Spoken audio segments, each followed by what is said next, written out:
afternoon, ladies and gentlemen. Order. Ladies and gentlemen, good afternoon.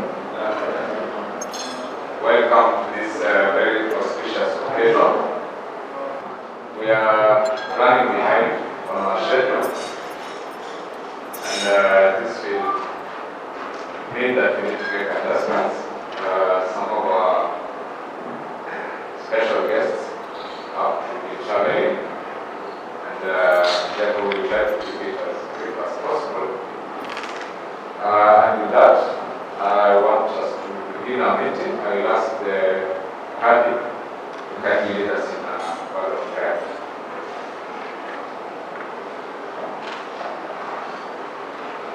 In the name of the Lord, the most gracious, the most merciful, Lord, we humble ourselves before your mighty ways. We pray for your guidance.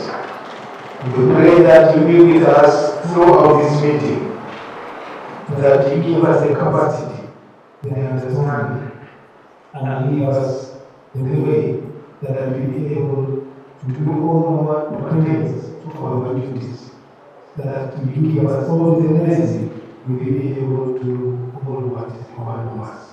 We pray you bless us through all through this meeting, and that we be with you. In the name of the Lord, we pray. Thank you. So that we're able to know each other, I will ask that we do a round of introduction. And this will just give you a name and then it's sure that you're presenting. Then we just start ready on the floor and start with myself. I am Conrad Masinde. I'm the Director of Probation and also the Secretary to the Kilifi County Officers Committee. So I ask that the mic go around start from there, then we'll come this way and finish the table. Good afternoon, everyone. My name is Nico Fumo. I'm Global for International Justice Mission at BBN. Good afternoon, everyone. My name is Albert Moshoga from EACC.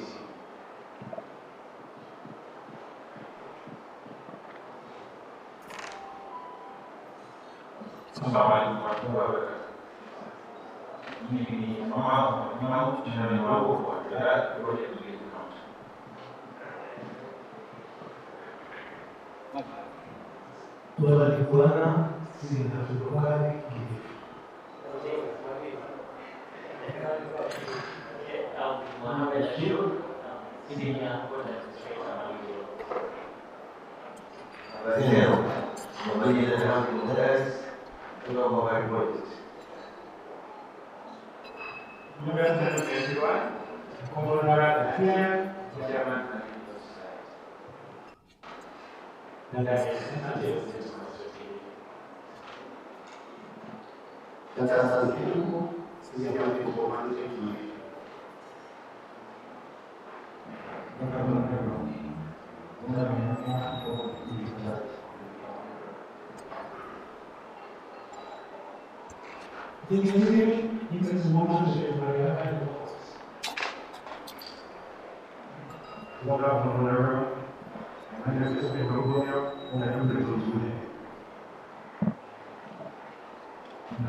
Good afternoon. My name is Albert from International Justice Mission. Good afternoon. I'm Anna Swanson, also from International Justice Mission.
My name is Mr. Simba, Deputy County Police Commander, Kilifi, and representing the County Police Commander. Thank you. Thank you all for the introductions. At this juncture, I want to hand over to the electric staff. Honorable Aida Sika, who will lead the rest of the program. Very much. Okay, thank you. I know we are on our energy levels are all down and we want to serve lunch.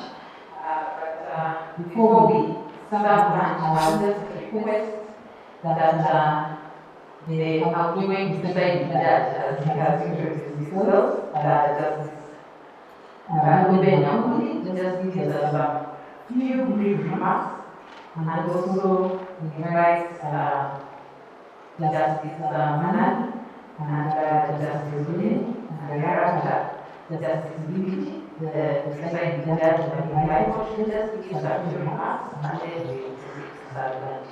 Karibu Judge.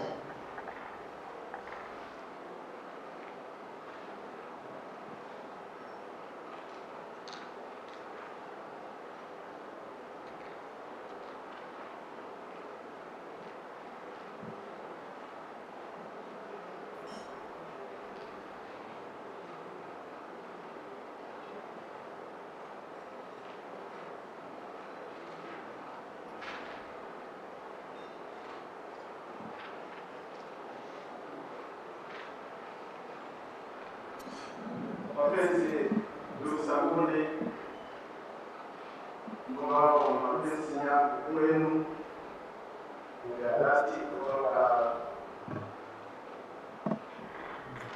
siku ile Mungu alituma hapa mwezi wa 3 mwaka wa 2018, ambao mmefanya ikawa mwao ile kazi ambayo nimekuja kufanya mwao wasije wenyewe sisi kama kanisa watu wao wanaelekea sana kama sisi wenyewe kwa wazalendo mtaona my friends, my colleagues, brothers and sisters, who are not really who I am, organized the secretary of the county. Who without you will not have more than each, more than the large, the small promises that was able to do since I joined the county in 2019. Because the problem we have to stand before you, as I said good afternoon, I want to say again that I'm extremely honored, and I'm extremely honored to be in your presence this afternoon. As I say good afternoon, before I say, I know there's something that there was, and I'm also very, very concerned about wellness, I'm very passionate about wellness. And that's the wellness, and I know it's a strap, this is very important. And the first engagement will be abroad, but I will ask the first. For instance, when I do this in a very micro time, and like micro time, we're going to learn this micro time. One of us in your location, what I say, just listen to you. The great Jews, whom the Lord has said Jews, especially for the leadership of this particular county, and we know that the ground of Canada, count of the count of the but the count of the units, the notice account as the credit expense justice to the other multi-station services. That's allow me to meditate so that before we start the procession, we said before you, it's not just man.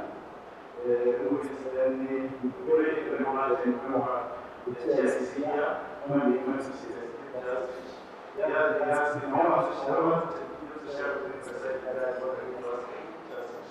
And I said, this is required, and if ever see employment at labor court. We made all this idea, and we were glad to announce as a CUC as a chair that those the prayers which we did was and thank you, the Lordship, for coming to this event county for the competition allowed to present this great team. That has been very much. And that has been another about all right, good afternoon, everyone. As you before my name is Bernardo Atangamani. I'm new in this field. I have been in academia and in private practice in Eldoret. I was recently promoted to join the judiciary. So this is a learning experience for me. I'm trying to make a more passive role, so that they know what goes on around. And that there is usually a CUC committee which assists in the integration of delivery of justice. And I think this is a part of it. I wasn't fully briefed, but I believe it's part of it. So I think if I have noticed that I hope to work together with you as a family. We also learned that we have a specialized needs. So we may need to find a way of doing CUC for the employment and evaluation matters, agency, or the environmental matters, and all that. Otherwise, it's just to say, to join this new team. And I also learned that this function is also a farewell party to Justice Makudi. So, we cherish you for what you have done here. We believe we especially here for us, so justice, unity.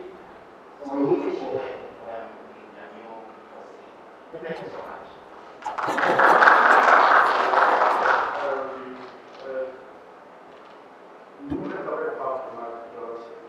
This organ, which is under the NCJ, the National Council on Social Justice, you are mandated to form subcommittees,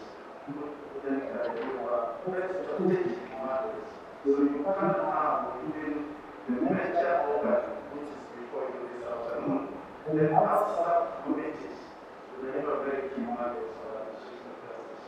So you can, if you are not evaluation, even do, just say, just have a small, also like municipalities. There's an example we talk about the speciality of the ERC, maybe one that is one education officer, one that the land registrar. You can form that under this umbrella, and then you deliver the very key concerns for another question, the very specialist in the right of programs.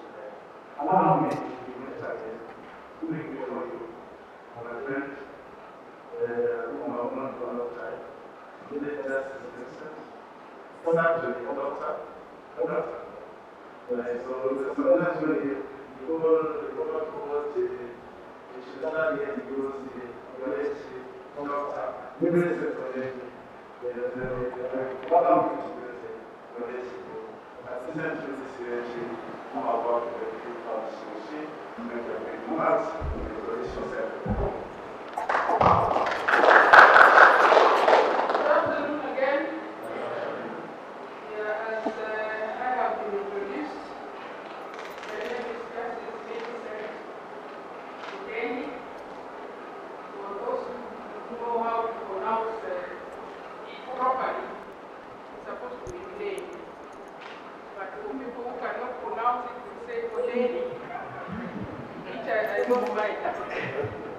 Because I look exotic when they call me Odeni. Now, I'm happy to be here. I reported here in the month of September. So I've been here since 13th of September. And I wish to say that now I am acclimatizing with the weather here. Because I came from Eldoret, which is a very cool or cold place. From a cool place, cold place to, I don't know whether this is hot or moderate hot place. When the introductions were being done, I noticed that my constituency is not represented here. My constituency means that the people that directly work with the issues of environment and land. But I know that we will have that conversation, and we'll have CUC that directly deals with land and environment. It does not mean that you do not deal with land and environment, because the county, the person representing the county, is it commander? No, police. Police commander. And we normally issue very petty orders. Yes. We issue orders, do this, and we need your assistance for the implementation of such orders. And normally you write back to find out whether the orders emanated from us or they are, they call it what, bonobo. Whether that is good language or sharing or something, fake orders. So I just want to say thank you very much. We will continue having this conversation and engaging in many issues, even trainings. You can use the expertise of some of us in specific areas so that we sensitize people on what they need to do. Ganyakundi, thank you so much for welcoming us here and orientating us to the county. I understand Walid is called the Little Sisi. So I'm still yet to know the nitty-gritties. So thank you so much, and we wish you well as you go to Eldoret. Eldoret is a very busy station. I'm sure here is also busy, but we wish you well. Thank you very much. Returning that justice, thank you. We have a long history together. We have been masters in this judiciary for a long time. We also were promoted at the same time. If my memory serves me well. We are also blessed because we have shared a common heritage, common value in terms of being blessed to be part of this great organization called the judiciary. Before you, my Lord, it's a team which I gone under over to you, which will then form part of the organ under the statute to then deliver the mandate which you awarded over to you. You have a great team, and I can say also that even when you hear great things about Malawi, and the great things about Malawi, it's about this thing before this afternoon. You know, I remember many times when I don't know whether Kate is here, Paramount, the chairman of the Chamber of Commerce, Asanali, the director Milano, we could meet during the crisis of coffee to think how we can be able to deliver justice to the county, the Kilifi county and the government. And they came through for us. We had many meetings. You know, I could see their hearts out, you know, to just finding what we call local solutions.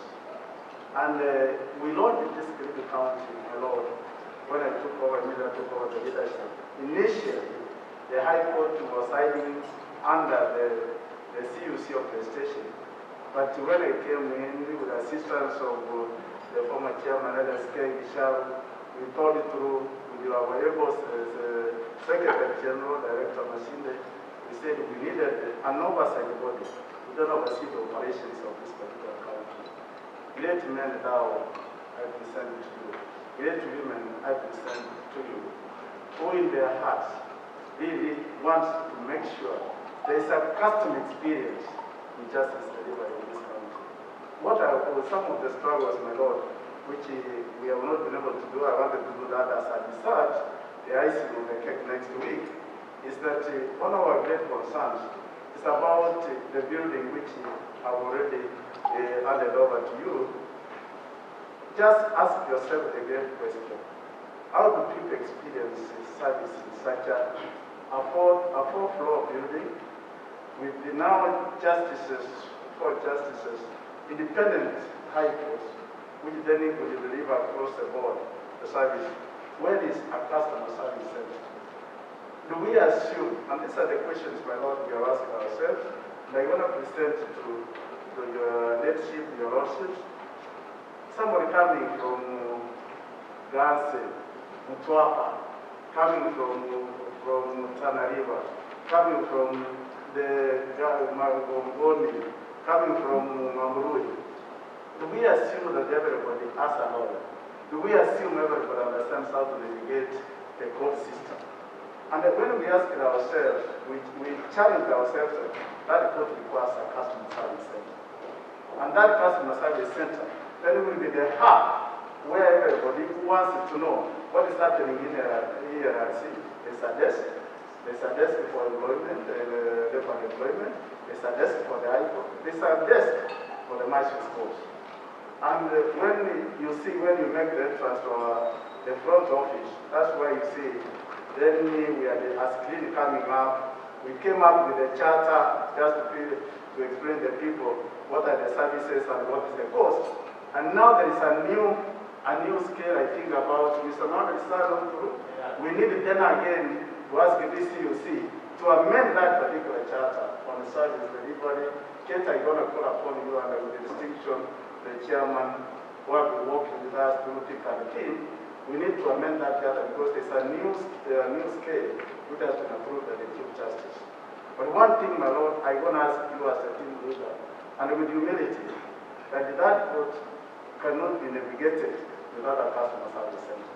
We'll be lying to ourselves because we need to hear people can say, there is a judge who has started with my judgment. There is something which is happening in Portugal. I needed to get to pay fine or pay a deposit. Where do you go? And you know, it's a massive building. And so one of the unfinished business, I really hand over to the county and the leaders, the Kilifi County, and with the entire team, that is our leadership and your lordship, Manani, is to make sure that the front of that item, we find a way of having a customer service center. So that anybody who is coming in, anybody who doesn't even have a lawyer, can experience real justice. can feel that really this particular high court, I can be able to access justice in a small way. And I think you have a great team, and not with networks and resources. I think we can achieve that in the short term, as you then try to formulate your strategic and your vision in leading this particular county. The second thing, my Lord, I needed to mention to you is about that where you are, and you will know this, and you travel. I know that you're gonna touch even the corners I never went. That the area is expansive. And one of the challenges I ask myself, if somebody is coming 500 kilometers away, your Lordship is coming to be a witness in your court, what is the witness care level? Where in the High Court do we have a room where witnesses come and wait? There are now many courts. We have asked that question with my registrar, whom I'm very well placed to work with, that we need that High Court to think about where the witnesses come and wait. Let me tell you an experience, my Lord, is that you have my prosecutor, I don't know whether he's here, Mr. Lenga or Mr. Mwangi or Madam Sombo went. He will put the checklist and say, how many witnesses? I have 4 witnesses, start 5, open to the side, time allocation. Oh, I have 10 witnesses, time allocation. You have kept time until it's around 3 o'clock. But my Lord, when you now come to hear the real files, witnesses are gone. Why? Because they have no place to wait. In the corridors, the security men will chase them away. Don't wait here. It's time for COVID. So one of the issues I challenge the county CUC, which is before you, we find a witness care facility where they can be sick. We want a witness, please make a door at 10. We can afford water as a CUC, we can afford, but a waiting room where then they can be told, please wait in this room, will be called. Then you have a liaison officer who can tell them now your case is ready. Because some of them, my Lord, what they do, ngoja hapo nje. Wanasema tulikukusa tulikuja kama washahidi, hakuna mtu anatujali, and they will go. And that is some of the issues we have raised in this particular standard of operations, which we then discuss as a CUC. The other one is about Mutwapa, which I'm happy the county government is here. We've been working with the county government in terms of access to justice to make sure that in Mutwapa is, the people who are judged around the Upo, they are not taken to Shansu. Because we are very jealous to guard our boundaries as a county. So we say that we do not want anybody to then say, oh, no, Shansu Code is near here. We want to give them our own facility, which is in Mutwapa. And the registrar, part of the adding notes I know, which I will finalize next week, is to let you know the status of that, so that then you can take it out from there. The other aspect is about Ganse. There's a place called Ganse. May you find it in your heart. We had the last meeting there. We thought that we need to find out. Ganse is 200-300 kilometers away, but that's not even where witnesses come from. They come from the interior. How then do you, my Lord, lead the team to see how then you can deal with the issues of access to justice in those particular areas? I take you far in the Tana River, which I've been presiding over since last year, where then we have Wetu, we have Pastor Island. All those areas are a very key catchment areas for us in administration of justice. Are we going to continue to really shut our eyes that love is not accessible to the state? And we must then ask ourselves, what can we do with the director of the DPP's office? Because currently, most of the cases which, my Lord, you have seen, you will see from my database, are actually murder cases we have been able, the directors, to bring witnesses, which then we have had for the last few months. But witnesses come from far. Navigating the ocean itself, that's Ramadhan, to come to Garcia, is actually punishment and torture. So as a county, as a Kilifi county, under your leadership, who is in charge of that particular extended jurisdiction, we you then must find out in your heart, in your leadership, to see whether you can have an open voting around. Because if then that does not work, will be actually the witness who come before you. The cost, the judiciary cannot afford to take. But your access and your prosecutor, I think the judiciary can afford to take you to land, depending on a case-to-case basis, so that you can then touch the people of land at that point of need. So it is an area which was very dear to me. And I want to ask you, when as you take over, as you lead this particular three counties, you find time and see, you bring in different appreciative leadership, because then we are different in terms of our DNA and RNA. So you then, but I'm just presenting to you alone what were some of the issues which are very dear to my heart. And the issue again, because you are very, I've listened to you not even now, as we grew up and as we have been able to navigate this particular system. You are very resource-oriented. Those resources are never found in a vacuum. It is making sure that the actors of justice, you are on the same page. Because that's one of the issues. Lord, I know we are on performance measurement, yes. But we must ask ourselves, where are the other actors of justice that performance measurement? Yes, we are moving ourselves, we are pushing ourselves to the corner.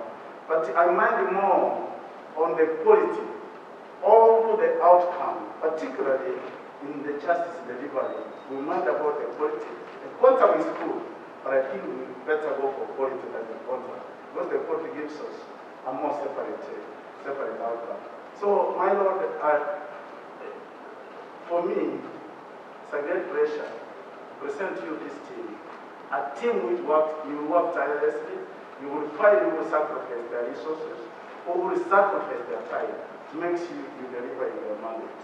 And for me, this afternoon, I'm a proud person that where now God says, I'm going to send you to Eldoret, and I'm ready, and I've told God, here am I sending you to God, then see the beauty of Eldoret, and be able also be part of the great work which you have been doing there, when you also you were posted into that particular station. It's a very unique situation for me, because I changed of swapping the entire of Mombasa and the Malindi to Eldoret, and then moving the entire of Eldoret to Malindi, and also part of it again to Mombasa. I think there's something in that characteristics, and I'm very confident that in our own ways we're going to make a difference, because we are committed to serving our people with all our might, our capacity, and ability, so that the time we'll be able to serve, we then can be able to say, when history is written, this is what we did. So in a way, the remark is to thank the great men and women you see in this room. My success story. I don't want to say I failed. They never failed me. So I would be lying if I say they failed me. If really there were any failures, it will be because of myself not providing leadership. But for them, they were always ready to say, what is the rallying call for the presiding guy? So that we can be able to deliver his mission, the mission statement, the vision, and the dreams to make sure Kilifi County, has taken the lead. The last final remark I'm going to mention to your Lordship, IGM and World Vision. What is Simon? Is Simon here? Yes, Simon, IGM, which you have seen, great partners. And I know you are so endowed with great networks. May these networks work for you, Lord, for your leadership, and your Lordship. Because they are very passionate about the work we do here. And I sincerely, from the bottom of my heart, thank them for sacrificing the resources and getting to develop an interest for what is happening in Kilifi County. IGM as an organization, I owe you. I thank you most sincerely that may you come through for our people. May the time you're going to be in this county be a time to record. so that the hearts you touch, may it be sexual offenses, may commercial sex, may extremist violence, may you touch our people so that in a few time to come, when I read the story about Kilifi, I read a story about Iran. In this corridor, I know that you made your contribution. So I want to recognize you that you have been part of my journey. You have been part of this judiciary, and I want to thank you most sincerely in my heart. My colleagues, great, Mr. Gituku, Madam Wasige, Daniel, Mr. Gi, I'm not seeing my colleagues from where's Analo? Yes, Madam Analo. Is Daktari around? Yeah, great. And my registrar, whom I'm very pleased to work with, I want to thank you so much. You know, by the way, I'm a presiding judge because of you. But I thank you again, my Lord. You are men and women who are great intellectual beings. We want to see their great writings. Their great, sometimes when I overturn their judgments, it is just not that they have fought the benefit, but maybe it's just because maybe I've taken a trajectory which I thought, let me take this trajectory. Now I'm telling my colleagues, I want to mention this before the CUC. May God use you because you are a great mind in this county. And for the great decisions, the great jurisprudence you do, may God use you again. Take it to another level. Because I'm very proud to be associated with you, each one of you. In the bottom of my heart, I live here knowing you. My Lord, I give you a team of masters who will never let you down. I give you also a team of masters who are extremely cooperative. In their own stations, they win many trophies, doing their own thing, and they say, oh my God, that's my team. So I'm going to hand over you these masters knowing that you're going to take them again in another level. With you, my Lord, allow me to welcome you. I'm presenting you this day. You made your remarks. And I want to thank you so much. And I thank the organizers, I thank the CUC, the team of the executive committee for making this possible. I did not even thought about it, but I just want to thank you from the bottom of my heart. And I want to leave you in God's hands. May God use you as his vessels so that you can take this particular county to a level which has never been seen, what I call in English, unprecedented in terms of the judicial science. My Lord, allow me to humility. And I present you, my friend, my colleague, we have joined the judiciary, the High Court together, we have served together in one way or another, and a man whom I'm well pleased is the one whom I'm handing over the reins of leadership in this county. May you all join with a clap, welcome your new court and your new team into this particular county, Lamu and the Tana River. My Lord, to your Lordship, welcome and speak to your people.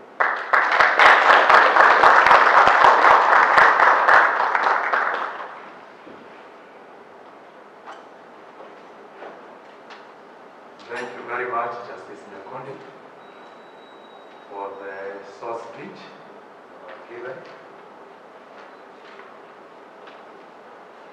Ladies and gentlemen, my brothers and sisters, good afternoon.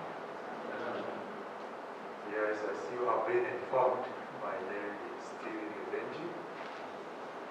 I can say the name might be new here, but it's not doing justice sector.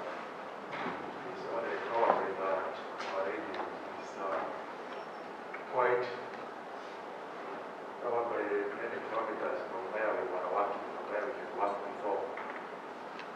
And also that probably most of you have not worked with us elsewhere. Otherwise, we have been in the sector for some time. And I also wish to say something about my sister, Justice Obene, and Justice Manani. It's just happened, I don't know whether it is coincidence, that all of us came from Eldoret. Justice Obene was working with me at Eldoret Law Courts, and Justice Manani was practicing in Eldoret. And all of us happened to find ourselves here. They call it a county of champions. So I'm hoping we are having champions here to work with. Justice Nyakodi, thank you very much. At least you have waited for us. I reported 2 weeks ago. This is my 3rd week in Mariti. And from the groups we have met, I have ascertained myself that he has laid a good foundation for us to build on. I am hoping when he gets to Eldoret, he will be able to say the same thing because of the work probably we have done there for the 3 years we have been there. Our work is service to the people. And I know each and every member of CUC, that is also our work. At times when I am alone and things about the way the world operates, I think everything we do is for the good of human beings. Whether you are taking care of fish, whether you are taking care of trees, whether you are taking care of animals, whether you are taking care of air or soil, is for the good of human beings. Anything that is not for our good, it is our enemy, and we fight it and try to destroy it. Probably something like coronavirus. We fight it and we try to destroy it. So our mandate is the same, our goals are the same. And on my side, I am a great team player. I know probably you may want to hear about what you expect from me. I am a great team player. And I am easygoing and highly successful. But in the right way, the right manner, and for the right purpose. So,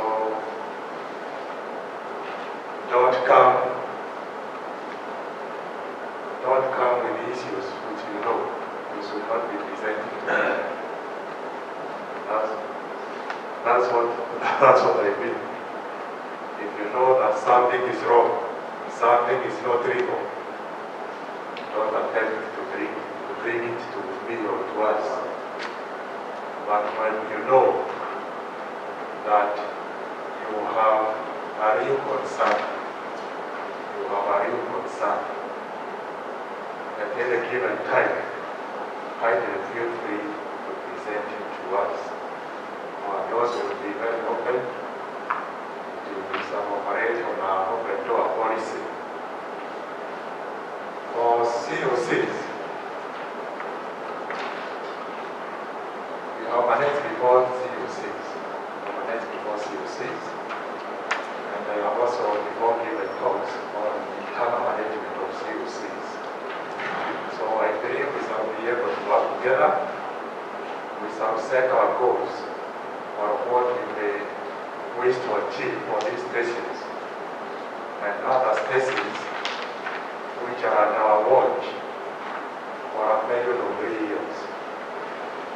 Mostly the transfer policy for judiciary is 3 years.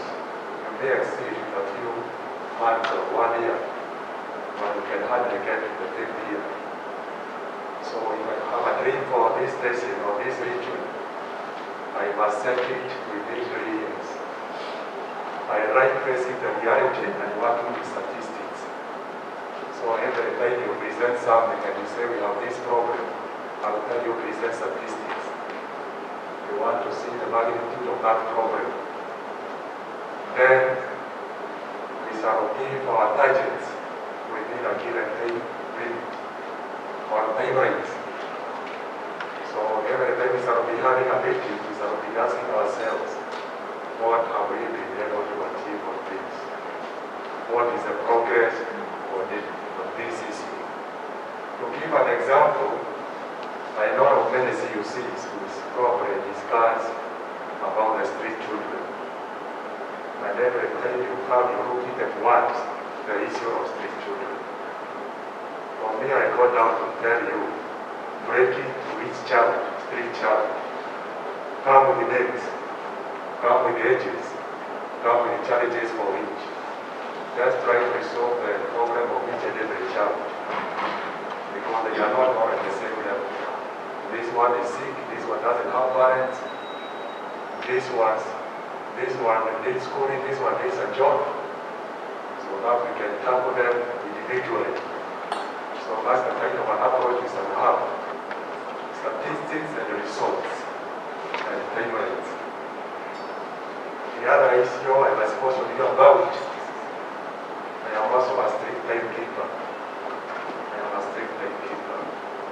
I normally tell people I keep Japanese time. In Japan, if you are late for 1 minute, it will not talk to you.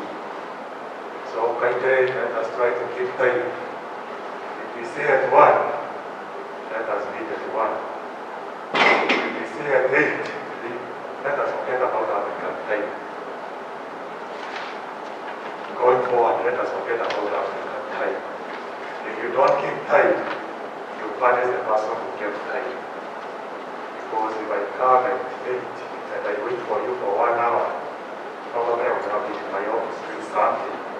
And I will be here waiting for you to come an hour late. You are punishing me, and I'm the one who is on the right because I get time.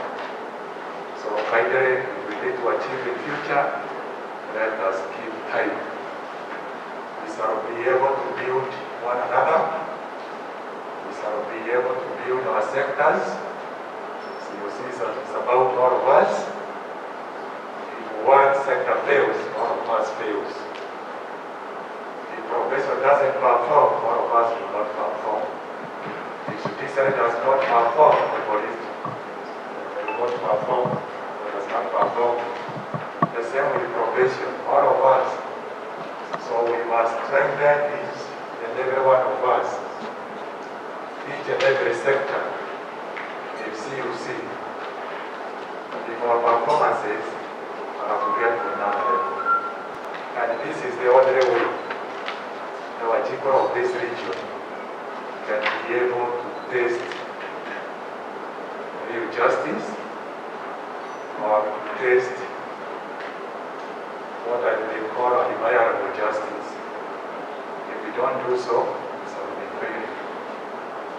We are here to succeed. Let me inform you, we are here to succeed. We are not here to fail. And I can also assure you, we are going to succeed. We are going to succeed. You know, they say if you believe you can or you can't, you're right. So we believe we can. And we shall. And again, kindly, we avoid giving excuses. I am one person who believes whenever there is a problem, there is a solution. And a solution works in hand with a problem. They are together. Problem and solution, they work hand in hand. And get the results we want. And we shall get there. So I don't want to say much because I'll be with you and we shall be talking and exchanging. So today it was just an introductory remark. I wish you well. I hope to meet most of you and continue to help us and also to group levels. As I'm present your stations, I like walking around. You will find me in all the DP office, you will find me in prison. Don't be surprised if you find me in your office. I'll tell you a message, probably I won't call you. You will just wait to be there. If I have a problem, I may not call you. I will come to your place to talk to you. That is the way I operate. So don't get surprised if I find me in your offices. I also believe I must know where you operate from or where you come from. We don't only meet in the halls. We don't only meet in the corridors of justice within the court corridors. I also need to know where you operate from. And probably also the kind of strategies you will be leading to your place. So thank you very much. I know you are hungry. Let's go for lunch so that we can probably go for the next session. I hope I think we have somebody praying for lunch. Okay, thank you very much.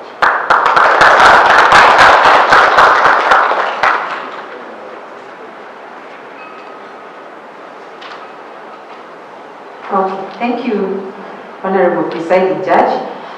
I'll invite Mr. Timothy of RJM, who will pray for the lunch and also tell us how lunch will be served. And for the interests of time, as we'll serve, we will eat here as we do our presentation on the SOPs, so that immediately we finish eating, we can either adopt or deliberate on the SOPs and also launch the same. Karibu, Mr. Timo. Thank you very much, Madam Bia. Before we can pray, I'll probably give a highlight of how we will take our lunch. Due to the restrictions of COVID-19, we will take our lunch in the tables that we are seated in. So when you look to your table, there is a table number. So the table numbers are what will guide us when we'll be taking lunch. Lunch is served right outside this hall. You will serve your lunch and then come and sit down. As the DR said, we will be continuing with the presentation as you take in your lunch. We shall therefore start with table 1, which is the distinguished table at the front, and then we'll go to table 2, then table 3, as the numbers up to the last table, and then from there we shall be able to come in and sit down and continue with the presentation, if that is okay. All right. If there's no other thing, we can bow our heads for a word of prayer. Lord our Heavenly Father, we want to say thank you for the moment that has been as we have started and as we continue. We pray, Lord Father, that you may be with us. As we proceed on to take our lunch, we pray, Lord Father, that you may bless the food and you may sanctify it. For we pray this, believing and trusting in your name. Amen. So we can start with table 1.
Slight change to that. Immediately after that table, we'll go to table 11, table 11 and then table 4.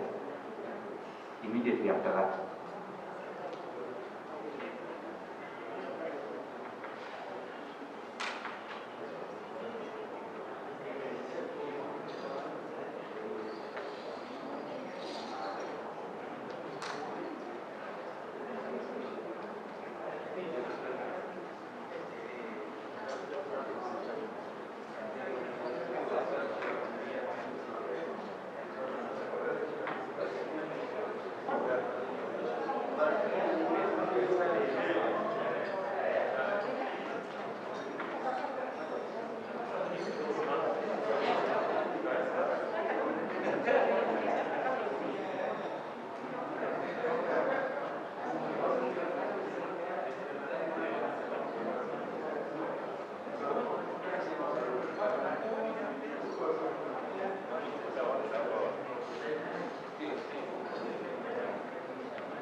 don't think it will happen. Yes, yes.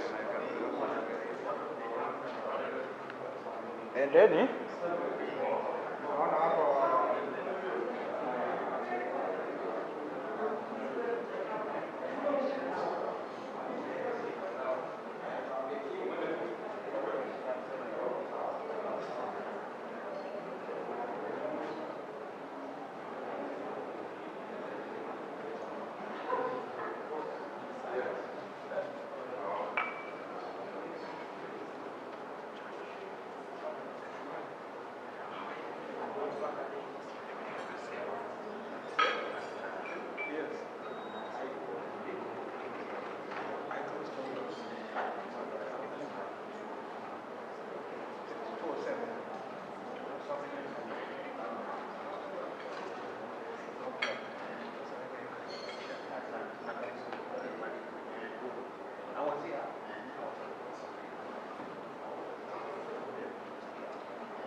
Jawaka.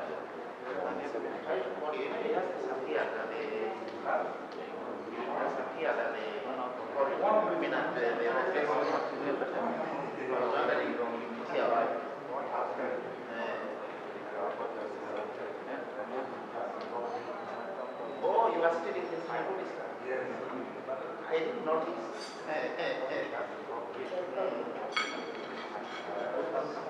Oh.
November?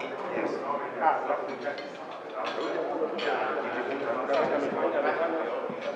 Right, something like that. But there was one, but yes, been March. It's March.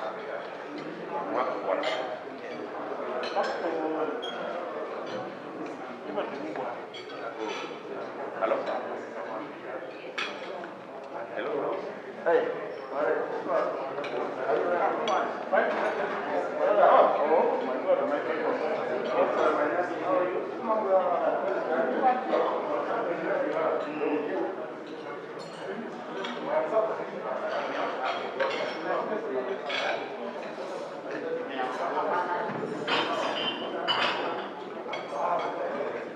By which date is he not? By which date? That's the question.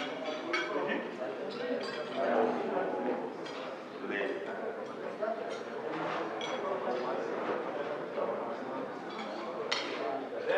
Open a cocktail.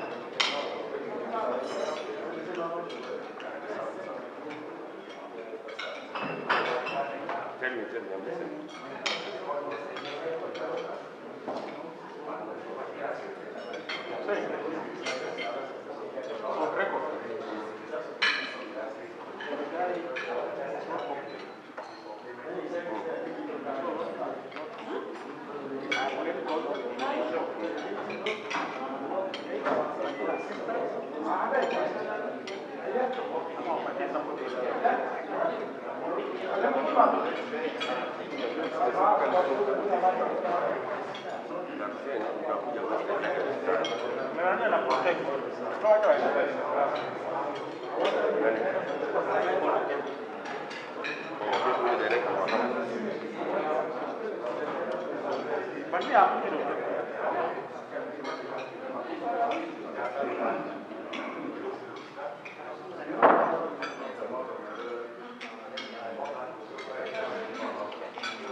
money to come and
I think we can all recall, since we started the Kilifi County CUC, as I reported more or less the same time with Honorable Justice Nyakuni, the issue of missing police files was perpetually coming up, and it was an issue.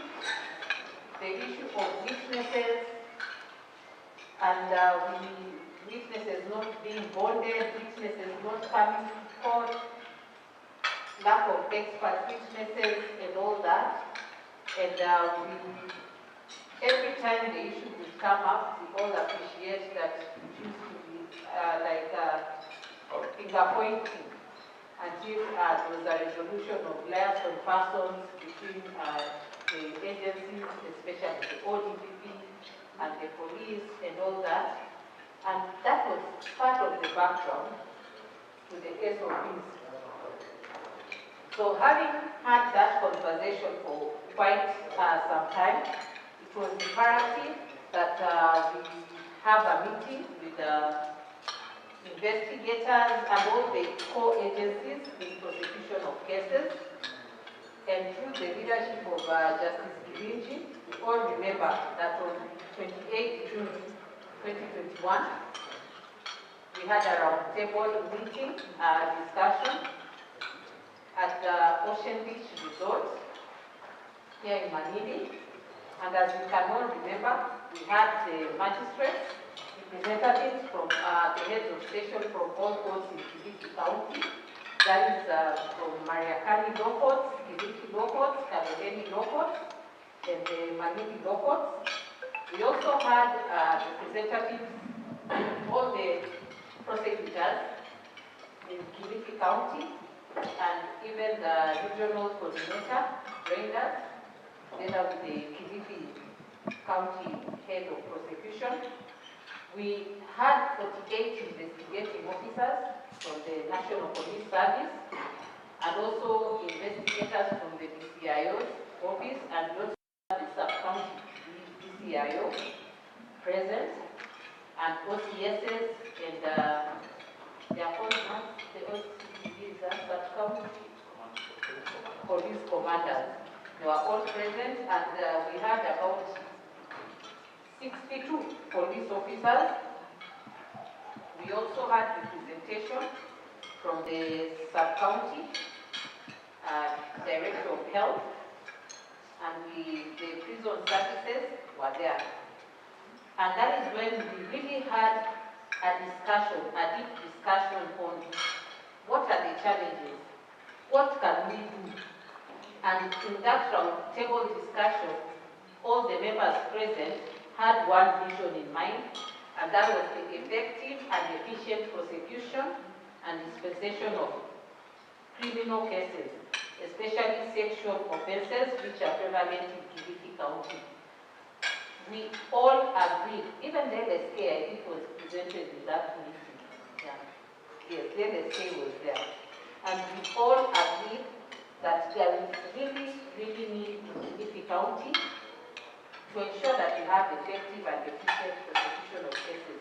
More so, after the COVID-19 period, many cases fell by the wayside because of the lack of witnesses.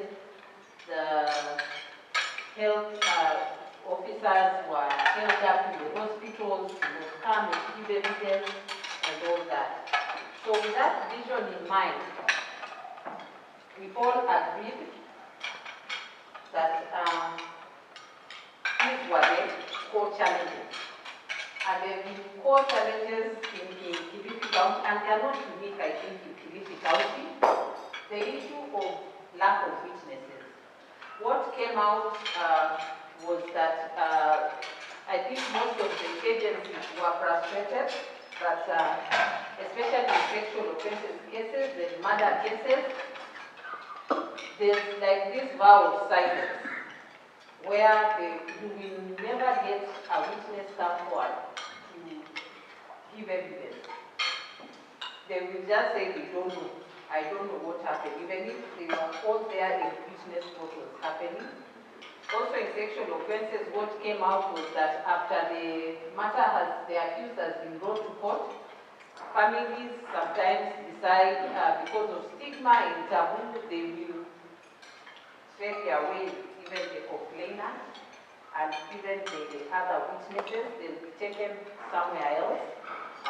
Like you may hear the offense occurred here in Malindi, and then later the investigating officer tries to trace the witnesses, the parents of the minor and all that, and they are told they went back to Lamu and they cannot be traced, and therefore the issue of witnesses was a core issue, and we discussed it at length, and we all agreed that other than witness protection, there was just serious need of culture change through sensitization and engagement, because the witness protection program cannot really protect all these witnesses, because it really cuts across everywhere. And also we had now the core issue of P3 forms, and the issue was payment. The litigants find it very expensive, because in some institutions they still ask for payment, and also even the level of poverty and vastness of the county. There are very few areas, hospitals, where P3 forms are filled, such that if the offense occurred, let's say in Magalini, Ganze, the complainant has to come all the way to Malindi Sub-County Hospital to have the P3 form filled. If it is in Bamba and those areas, they have to go to Ganze for the P3 form to be filled, and also very many remote areas, they go now with Kilifi. And therefore, you find that from the time the incidents occurred and treatment was done, and to the time the P3 form is filled, it's months after or even years, and it is because of that issue. And therefore, we agree that the issue of payment needs to be dealt with, and also we need to authorize more officers to fill in the P3 forms, because also the medical personnel who fill in these forms are overwhelmed, as they have to go to court to give evidence. Then there was also this core issue of witness statements, which, though they are recorded by the police, most of them do not even deal with the core ingredients of the offense or the crime which you need to do, and they are just like routine. And also some are usually illegible. Many, actually all of them are recorded in English, and in Kilifi County, most people do not understand English, and rather it is in Swahili, and so when they come to court the statements are read to them, what they recorded, they say, no, that is not what I told the officer. I told the officer this in Swahili, but he translated it in English to mean something very different. And so we also agreed that at least the police should try, when they are recording witness statements, they have at the back of their minds the core ingredients of that offense, and that the statements, as much as possible, should be recorded in Swahili. And then the issue of missing files. We agree that there needs to be proper handing over of files, especially by investigating officers, duplicate, and also there be at least duplicate files. They only need to have a duplicate file if the police will be retaining the original, and also have liaison officers who, from the court and the ODPP and the police. And then there was also the core issue of lack of expert witnesses, and it is because they are stretched in such that you get maybe a forensic examiner who is only one serving all the courts in the region, that is first division.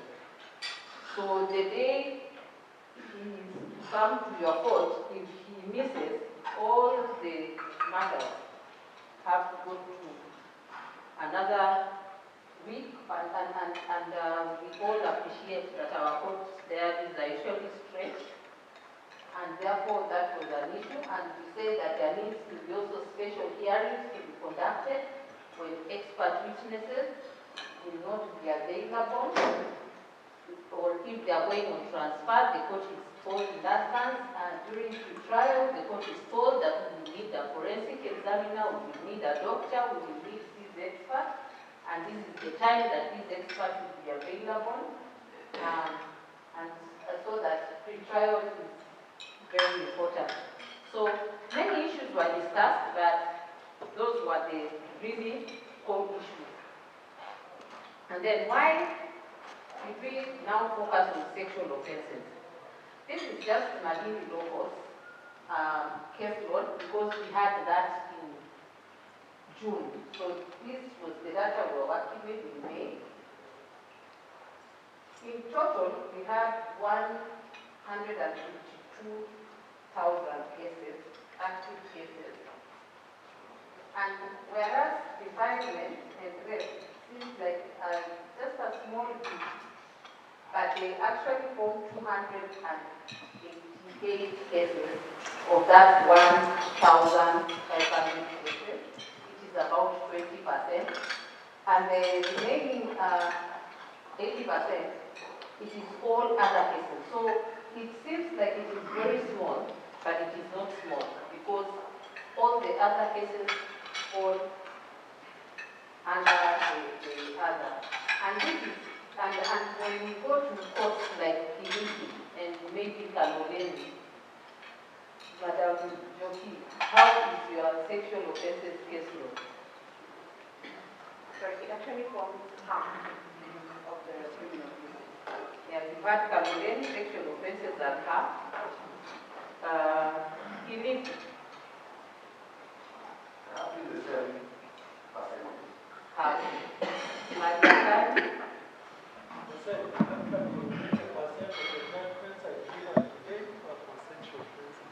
Yes, you've had sexual offences in Kilifi County form like half, it actually not like are half of the caseload of all the magistrate courts. And so this is not something that we can take lightly, because that is a very, very high percentage. And that is why, even as we were discussing these issues, we were really also focusing on sexual offences. And so we agreed that all these agencies which are implementing, all the agencies in the criminal justice chain, all of us, we need to work cohesively together if we will really make a difference. Just as Judge has said, no one agency can work while the other is not working, and we think that we can achieve effective and efficient prosecution of these cases. And since in all these issues, as I've said earlier, it was as if there's also a lack of communication, and sometimes we are not on the same page. Then we agreed, the CUC agreed that we really need standard operating procedures so that all the agencies are more or less on the same page when we are prosecuting cases. We don't ask how, for example, if we want to do a sexual offense, which documents are required, or how do we go about it. And then we also don't, what is it called?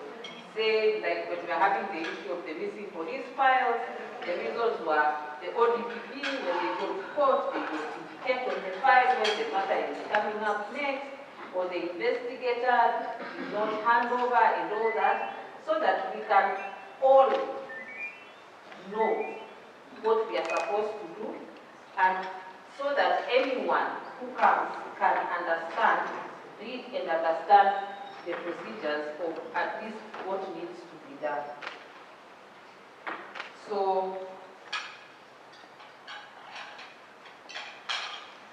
we all agree that at interagency coordination if we are to reach our desired vision, which is effective and efficient prosecution of cases. And for all this, we are more or less working towards accessibility to justice for the people of Kilifi County. And that is why the SOP. So in the resolution of the Producers Committee sitting on at the Ocean Beach Hotel on Tuesday, 29th June, it was resolved that a technical working committee be established to draft standard operating procedures for effective investigation and prosecution of sexual offences and other cases.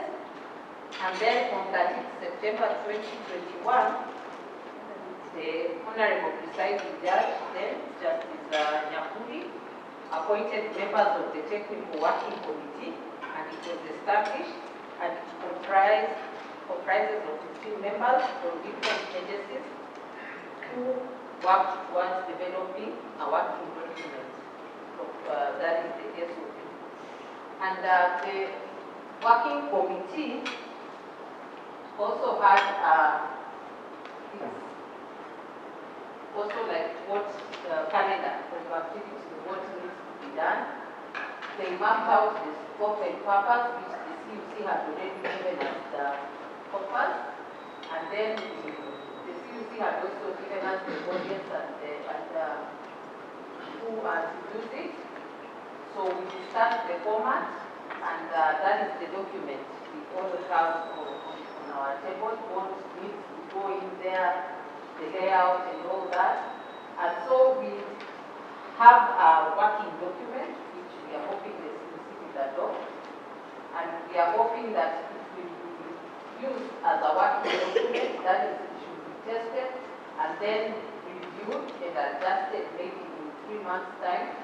And then we will distribute and train all the other actors and continue reviewing and updating the cell.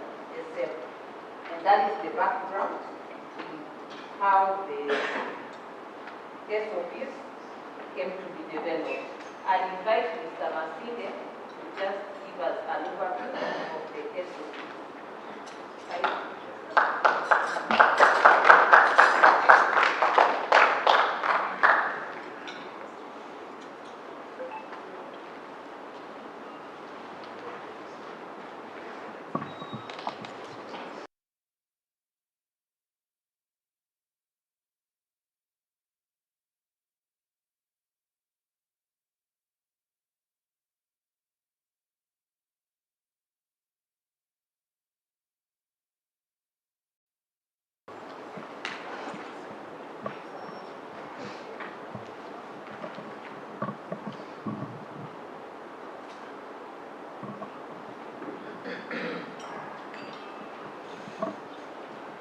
Thank you, Madam Pierre,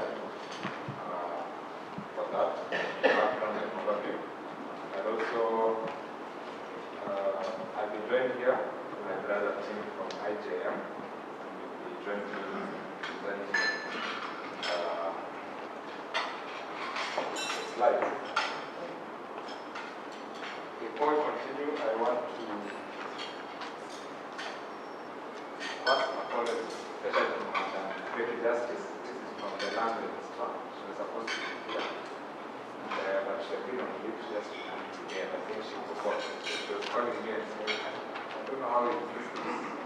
And I thought I'd just mention it so that you know that your constituency is here. Yeah. Yes. And I believe we also had, in our team, we had people from the Labour Office.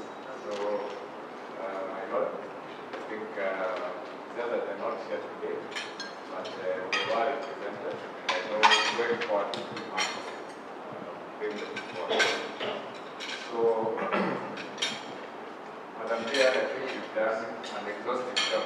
Our is going to be fast, not more than 10 minutes, less than 10 minutes, because we explained almost everything that I wanted to bring in. So we just had a few slides. The documents, most of the information is with you in the operating procedure manual. And this was just a general just overview on what's there. So of course you have the response slide, then indicate what it is that we are dealing with. The next slide is just an outline of what the manual contains. So we have chapter 1, which is just introduction.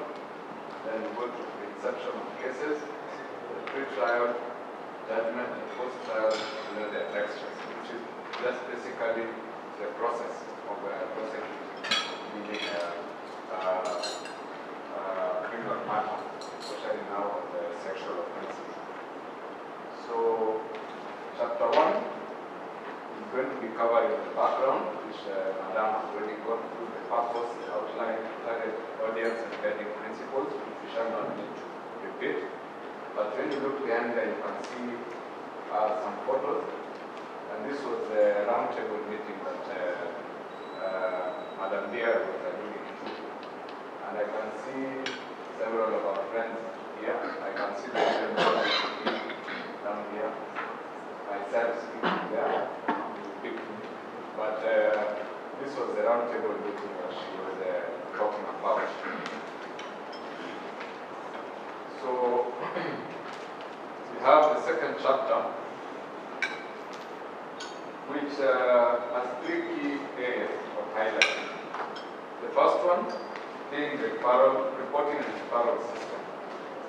What we're talking about here, if you look at it in your manuals, I believe it's on page 13, it's just a guideline on how we expect the reporting and referral system to operate. But what is key here, in the sexual offences cases, we are talking about ensuring the health and welfare of the victim takes precedence over the collection of evidence. As much as it's important to collect the evidence, but we know these are really traumatic cases, and they require a lot of issues concerning the welfare of the victim. So that is why we have a very elaborate process here, which involves counseling, critical care referral, medical consultation, and forensic examination, laboratory, and referral. I do not want to go into those details because I know we will go through the document, and many of us were part of the team that was developed. The second key highlight is on documentation and evidence collection. And what was coming out here, and Judge Nyakuli, you will agree with me, we had this discussion many times in our CUCs. Even when we went to Bamba, that was one of the key things that came out, and this was coming from members of the public, is the issue of where the complainant accused the witnesses is more conversant in Swahili. The witness statements will be recorded in Swahili. The county investigative officer is here, the deputy county commander, the ODPP, and I think we all agree that it is important that this be captured, that we say that we should actually start immediately, so that we do not lose the context of what the complainant accused the witness is trying to relay. And we were saying even many times when they meet in court and they are cross-examining each other, they do it in Swahili. So when you're having those statements in English, and then now translating, and then they come back into Swahili, I think this is a key issue. That is why we have captured them. Evidence preservation and chain of custody. The guiding principles, evidence to be collected and chain of custody. We'll touch on that just before we move on to the next chapter, which will be on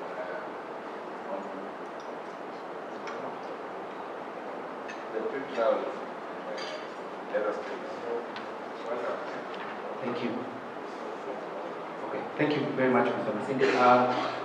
In terms of the evidence preservation and chain of custody, under the SOPs, which should be on page 15 and 16 of the document, the main highlight and what we were trying to capture. When you look at such of these cases, a lot of evidence is lost during preservation, and my senior Tian will tell you, when evidence is not preserved properly, especially for sexual offences, you lose a lot of meaningful concrete evidence that you can use to prove or disprove a case in court. Therefore, it was important that these SOPs highlight a step-by-step procedure on how this evidence will be collected and preserved. And I think when you look at the document, we'll not go deeply into it, but we'll be able to see what preservation looks like, what are the guiding principles for the same. The kind of evidence that needs to be collected in terms of sexual offences, as well as chain of custody for this evidence. So in terms of that bit, I think more information is on the manual that you have before you. You can be able to have a look, internalize the same, and understand what mischief is trying to be cured by these standard operating procedures. If I can go next to chapter 3, which talks about the trial process. The essence of case management process moves from, as we have said, inception over to trial, sentencing and judgment, and the postmortem of that. So chapter 3 mainly deals with issues of first court appearance, what does pre-trial look like, and also during trial, what are the key elements that we as justice actors who are participating in trial need to look through so that we ensure that there is an effective and as Madam Dia had said, case management and prosecution of criminal cases, especially sexual offences. And the first court appearance, I think, through the discussions that we had at the CUC level regarding what are the challenges that the members of the public face, including when we went to the Bamba.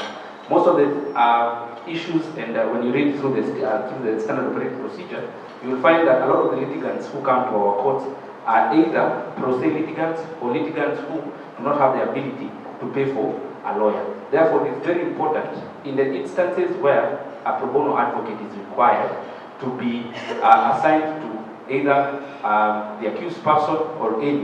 It is important that this is dealt with at the first court appearance, so that it is not that 3 hearings after the trial has begun, then we are realizing that the accused person has no representation and yet brings other problems. So that is why it was important that under chapter 3 that appears there.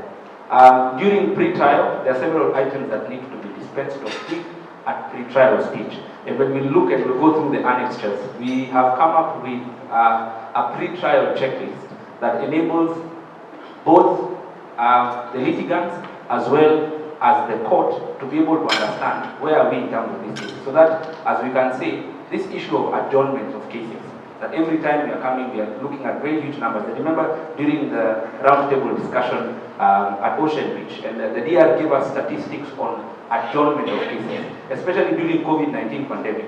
They were very huge, which causes a very huge backlog of cases. Therefore, the aim of the pre-trial checklist will be to see what are the things that we need to do before trial. Do we have this? Has the prosecution, has the defense disclosed whatever evidence they're going to use? Is there availability of a pro bono advocate to be assigned to the victim? Is the court, or even the court premises, are they observing victim-sensitive standards? So that by the end of trial, these issues that usually come up later are dispensed of with at the beginning. We have fast and efficient, speedy trial for us to be able to conclude our matters in time. And therefore, lastly, is during trial, a lot of things come up during trial, and I think a lot of the things that have been highlighted under the SOPs point towards the court and what the court needs to ensure during trial. But a key highlight would be the refund of witness expenses. As the Honorable Judge, Justice Nyakundi mentioned, a lot of the litigants who come not just to the courts that we have in Kilifi, but across board, people are coming from as far as Ganzi, as far as Garset, and all those places. They come to court, and when they sit down and the matter does not proceed, they wonder how they're supposed to go back to where they've come from. So it becomes a very huge challenge, and especially for the investigating officer, who is the one who is bringing the person to court, because they have to go back to their pockets and look for some few coins to be able to give the witnesses for them to go back because the matter did not proceed. So some of the things that we are talking about under the SOPs and under this specific section of the trial is that deserving witnesses, those who have come from far, the matter did not proceed, or it proceeded, that the court ensures that at least they are refunded some of the witness expenses that they have used when they are coming to court and they are going back. I think those are the highlights from the 3 chapters. More information is on the booklet that is in front of you. You can be able to communicate. And as I think the dear has mentioned, it's a living document. It's something that is going to be reviewed over time. So these are the things that, as we continue and as we continue to implement, we shall look into it and see what are the challenges that are coming forward. Thank you. And just as I said, it is a living document, and we are all justice actors here. And even as we adopt, we expect that we get input from feedback from members on how to have improved it. Because at the end, what we want to do is just to give service to our citizens. Now, the next chapter is sentencing. And still much is on the document, but one thing that came out here, this is as a probation officer, I know as my department, this is where we follow the basic mandate, we sentence reports, though we do other reports, but what we're talking about is that the probation order, as it is issued by the court, should include conditions that contribute to the formation of the offender, such as undergoing counseling. Of course, we, as a department, will ensure that all the programs designed for rehabilitation and integration are captured in our reports. And then we would like this also to be in the order, so that we are compelled to make sure that this kind of information and methods are employed to make sure that the offenders are rehabilitated. We're also talking about considering other alternatives in the orders. For example, restitution, compensation. This is coming up because of the new trend that we have in terms of victimology sentencing. It is mandatory to have the statements, impact statements from the victims and the abuse captured. And sometimes when you go to get this information, you find that just sentencing alone or placing this person on probation is not sufficient, especially for the victim. And there are times that there are avenues to give further orders in terms of restitution, in terms of compensation. I see it a lot in assault cases. And at the end of the day, my lords, what really happens is people want compensation at the end of the day. And if they had the means to follow these cases as civil matters, after conviction, I can assure you 100% of them do it. So really it is a key issue, and I think now that we're bringing the issue of the victim, where possible, where they are reconciled and that is not coming up to me, but where it is coming up and they're in agreement, I think we should be having that as part of the orders. And the other issue is, I've mentioned it a little bit, is the issue of the victim. This is not an issue of choice, it is mandatory. And I think Mr. Karanja is here. We're already doing that. And I hope there are no reports which are coming without any statements. So from our end, that is there. I know there are other issues which are captured here. And we have the psycho-education and psychosocial support that's still allowed to come in touch on that. Okay, thank you, Mr. Masinde. On psychoeducation and psychosocial support, I think Mr. Masinde has done an exemplary job trying to paint the picture of how it looks like after a trial, especially for the victim. Therefore, it is important, not just for the victim, but also for the accused person, that they undergo this period of support for them to be able to reintegrate and communicate with themselves, as at the point where the trial is coming to an end, that either they are going to court, they are going to prison, or they are being released. And also, most especially for the victim, who has now to go back to the community and suffer the reintegration process of why and what happened to them after this trial. Therefore, it is important and very, very considerate that there is continuous psychoeducation, psychosocial support throughout the trial process, and also not just for the victim and the accused person, but also for the family who have been through this process.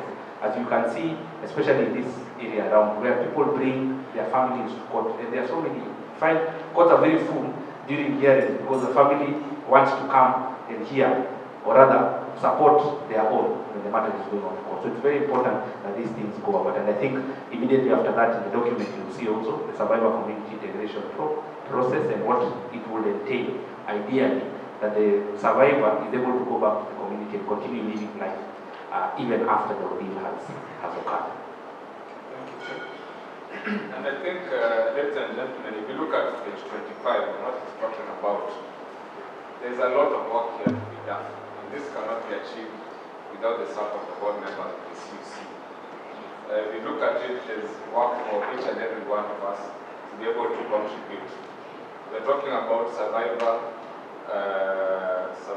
integration and getting back and the continuous psychosocial support. These are not programs which are basically in place at the moment. And this document is coming up with new concepts for us to be able to achieve this. And I hope as a CUC, we can put a lot of effort on this and actually be pioneers in this area of survivor, covenant, psychoeducation and psychosocial support. Finally, we have David, she has annexures. We just have 2 annexures here that we'll go through. And the annex 1 is a major assessment form.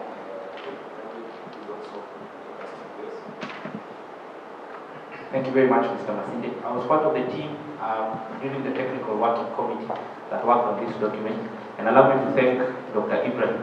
I don't know whether he's still around. He might not be. On the day that we were developing this document, Dr. Ibrahim was called immediately to go and give blood, you can remember, to a victim of accident. And he kept dodging the calls so that he can finish this specific annexure, because it was very critical and very important for him. If I can just give a brief background, if Justice Nyakundi can remember, in most of the cases that we have in court, the age assessment that is usually done is usually a document that is written 17 years. Yeah? And then it's handed over for the court to be able to make a determination based on that. And if you know, from sexual offenses, the age especially of the accused person, of the victim, is very important in terms of the sentencing of the accused person. Therefore, it was felt that it was very important that these documents, these papers that are written that 17 years without any background information as to how the medical examination was done, on how the age was reached at, it is important that that is done clearly. That is something that when a court looks into it and sees that yes, the doctor came to a conclusion that yes, the apparent age of this person is about 15 or 16 or 17. Why did I come that? I looked at the height, I looked at the weight, I looked at all those things, and I was able to do that. So this is part of a very important document that we have that enables the court to make a more, it enables the litigants to be able to make a more informed decision as to what and how the age of the accused person, the age of the person who is being assessed was come into it. And I remember this was a very critical bit of the discussions that we had. And the document that is before you and the annexure that is before you is meant to be used for that purpose. As we have said, it's a work in progress, it's a document that is in review. Whatever works, whatever does not work, it's important that we as a CUC are able to look into it and say this has worked in this area, this has not worked in this area, how best can we be able to improve on it? Thank you. Thank you, Tim. I think that age assessment form is very critical, as I said, and I cannot add more than what you just mentioned. The other annex we have is the pre-trial checklist. We were on this committee, the learned friend, Chairman LSK, and other members. And I think it is a detailed document that is meant to capture a lot of things that are done, but they're not consolidated in one area. You look at the first basic up there, the qualified number, police station, police, OB number, police station. For me, it might look like a very simple thing, but the charge sheets in the High Court are not the same as the ones in the Lower Court. And sometimes you get a statement of offense, you do not get the police file number. So sometimes you have to go start looking for those files in other offices. Sometimes we don't do it in our record. We have that blanket of critical information. So this kind of form will ensure that all that information is in one place, a one-stop shop where you can get all the information that you need. You have the accused details, including their known place of residence, their family details, which they will give themselves. And if he or she is represented, details of the surety, if any. I can tell you, I am doing a matter right now where I do not have details of the surety. Now you have to go to the person who is in custody and find out if there's anybody. Sometimes they do not have contacts. So this kind of form will make things much easier. And it will allow people to do their work faster, and that will be in the interest of justice. We have the term details,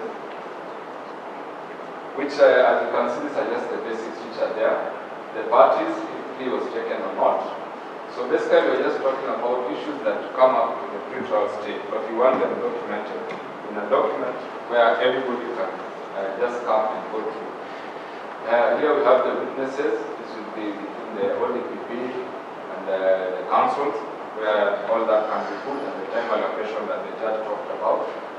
Evidence, the list of evidence, and what they need to rely on. Victims, are they represented, yes or no?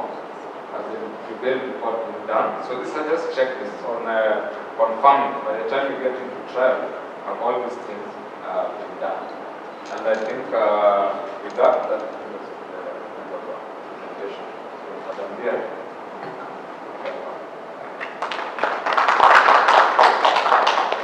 Thank you. As Mr. Masinde has said, this is a living document, and we all have it, so we can go through it in detail.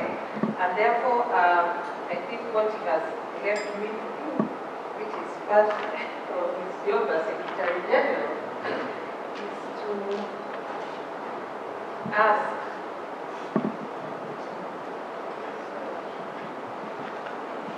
for a resolution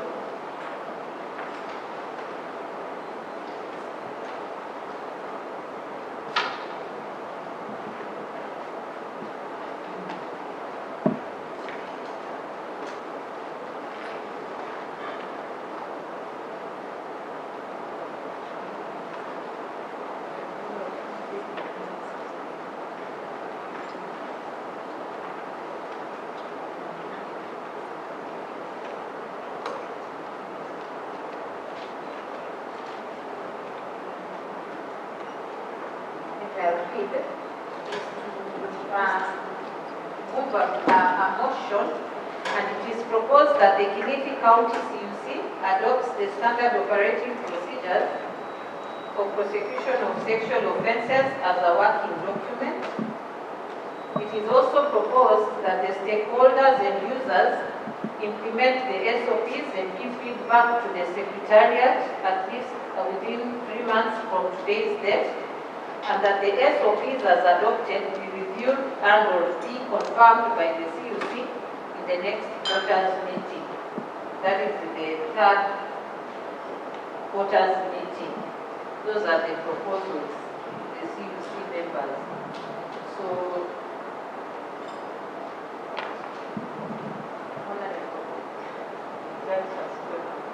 I'm asking the members if we have any proposer, and I'll request it to be not a member of the working group and a second. Or are we passing the motion by acclamation? We have a proposer. Honorable G has proposed, and a seconder.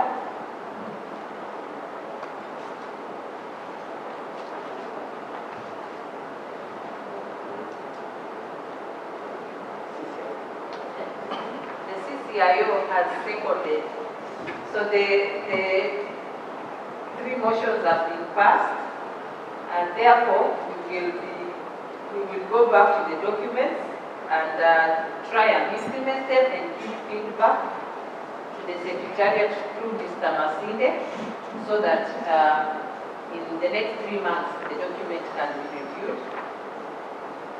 And then in the CUC that will be held in the third quarter, if there are any reviews, they can be tabled.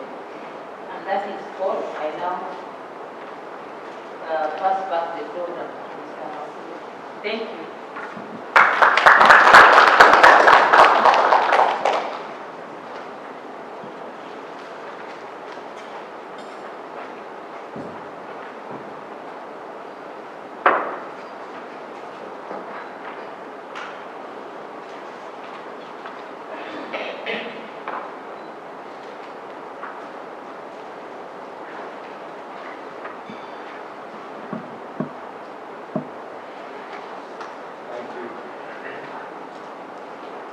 Thank you, members, for adopting our SOP manual. Our next step was to now launch it, the document, and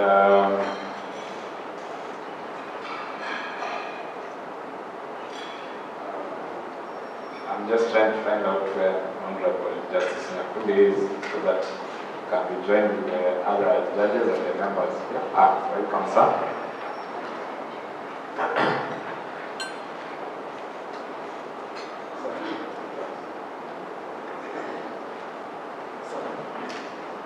Honorable Judge, the members have adopted the Standard Operating Procedure Manual, and now we would like to launch it. So I will request that you and the members, your brothers and sisters, and the members of this table, kindly join me in front here, where we will cut the ribbon and do a photo shoot of the launching.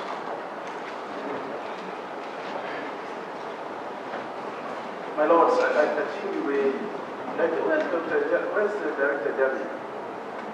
The Director here. We have spoken with this lordship, and we're going to ask you kindly, this an area we really like in terms of river gauge. And I know that this lordship, you have shared a lot of issues. I think there's a few times, and I thank the chairman is here, Madam Maoko, Mr. Gitanana. So I think we need to entrench river gauging, and what it requires, maybe a kind of people remove the fears from the peoples to understand what is the river gauging about. With the Muratetu in town, I think we should just maybe try to work on the issue of river gauging. And it's not just a great disciple, he's a great minister. I think we need just to find out what are the gaps. And I think as an area registrar, which I think I've discussed with you, I'm going to leave you that as an area I think we need to make a great entrance. Because it's an area which can help us and mask some of the challenges in murder cases that are massive in the time. Thank you. Yes, come over here.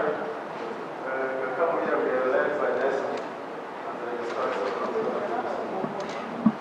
What do we do? How do we do next? Who is your hands? Yes.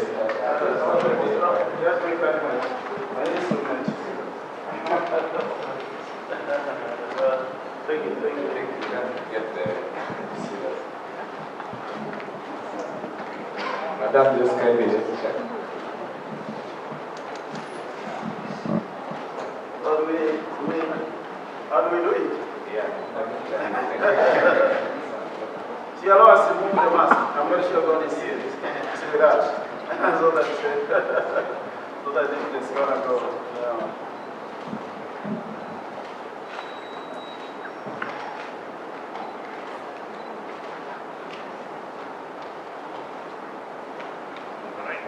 You can see our citizens here.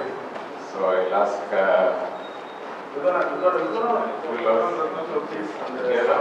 How does we just have this together?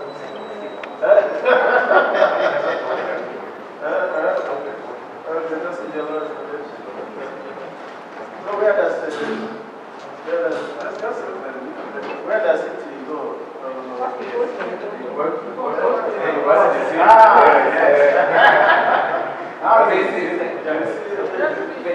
Oh, face this way.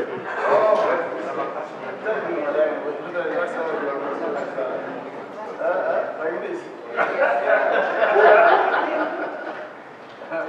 Okay. I think, Oh, okay. So where is it? Where do we cut it? You can cut it. Let's give a round of applause.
I think at this juncture, I want to invite the representative for IJM, our partner, who have been so instrumental in making it possible for this document to be developed. So, Mr. Juma, welcome. Thank you.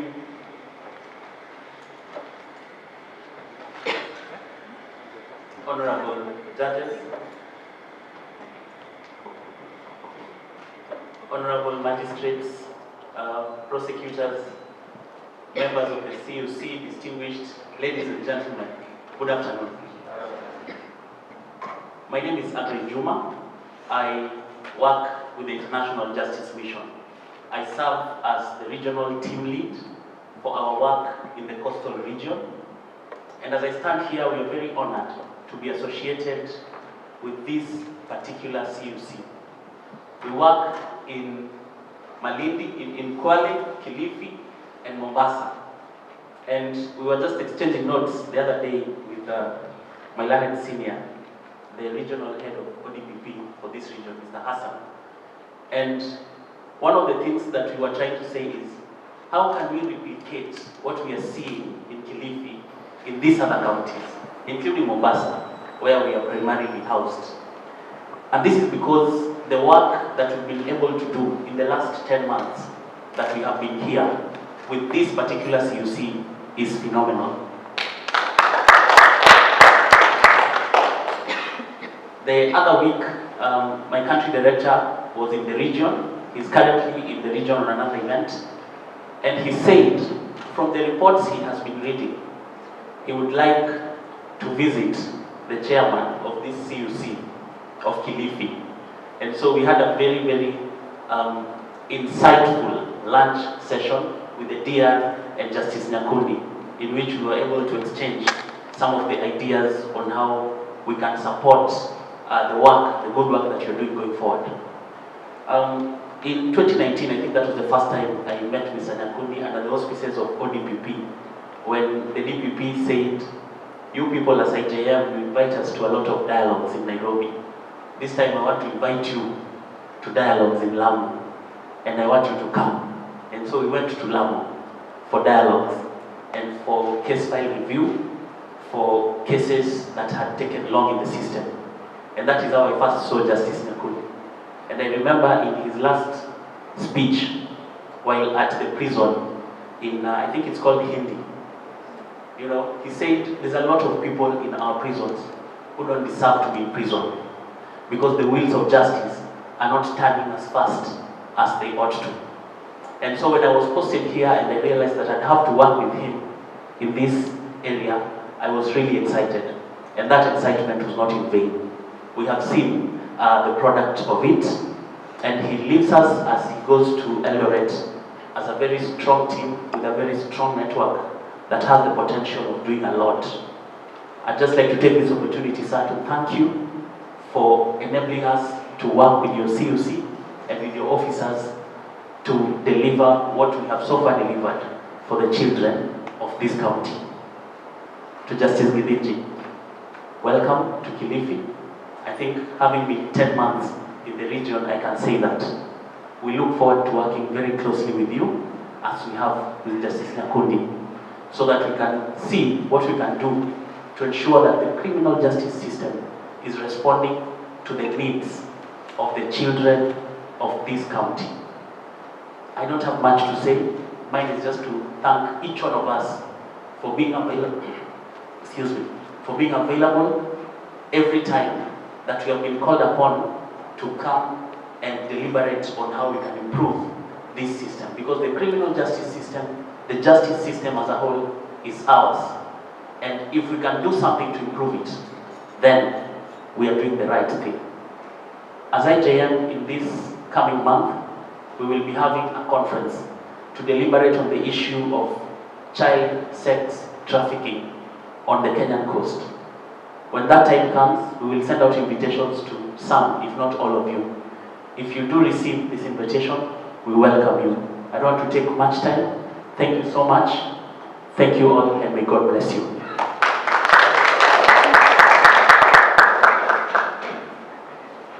Thank you so much, Mr. Juma.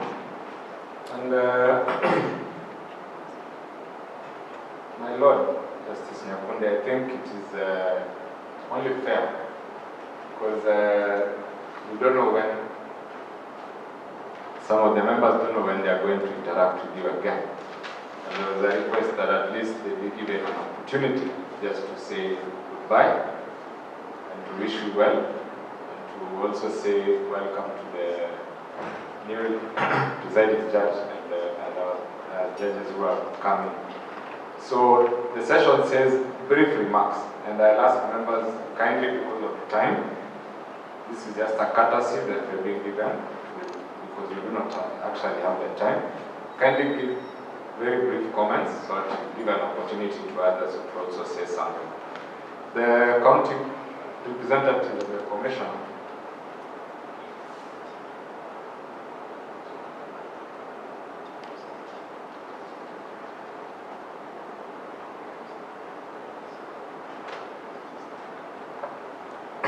All right, we will have to change our program. My Lord Justice Nyakundi has to travel. The plane cannot wait for him. So I think we'll let me just. I lost my uncle. The bike is tomorrow. And I had to wait service also that we're going to run this simultaneously. So I'm flying out of town in the next few minutes. I have a 4:30 flight. Then I travel all the way to Kilifi. So I'm going to hand over the meeting to this great man and the jurist. And then we can make sure that we do the icing. And it's very simple, it's also. We make sure we do the icing on the cake and icing. And we make sure it's outside. So that the meeting then we can continue on the perfume in our lives. And I do pray that this great declaration we are made in this particular hotel can escalate for things. And the elder to where I am, I will be there in the body, but my spirit and my soul will be there. Because you are very dear to me and I'm grateful. I'm going to again pick up in this Lord's blood next week. I'm going to take care of it. So I want to give you this service start. As you do the icing on the cake, the start, so then you will meet and then out and out, and that is that much. Thank you so much. I want to ask for this in the last. Yeah, thank you.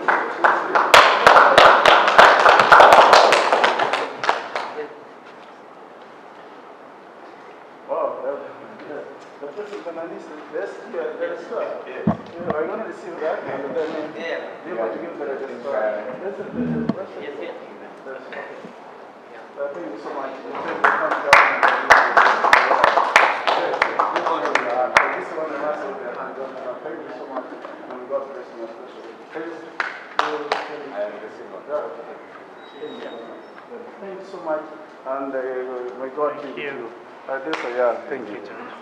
Thank you. I will speak. And then, registrar, what is called? Okay.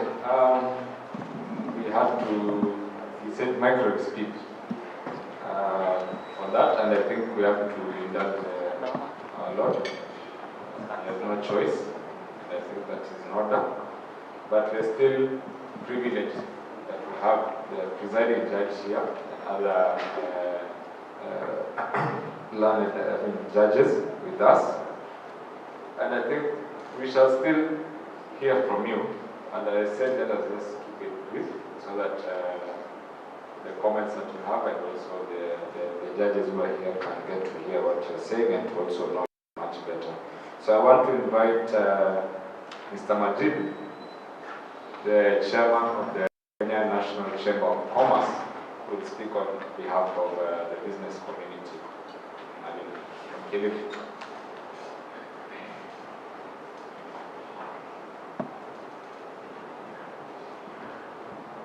Assalamu alaikum. Mimi nitazungumza Kiswahili inshallah. I hope you understand that. Mimi kwa majina ni Majid Swale, chairman of Chamber of Commerce Kilifi County. Justice Nyakundi amezungumza mengi kuhusiana na ile cooperation yetu sisi na court users. Mimi binafsi na wafanyabiashara na familia tulipoitwa mara ya kwanza kuwa tuwe ni members wa hii Court Users Association, mimi mwenyewe nilikuwa na question mark. Sijui role yangu ni nini kwa hii kazi. You know? Niliambiwa na comrade hapa wanahitajika kotini. So definitely I had to ask comrade, what is our role as a businessman?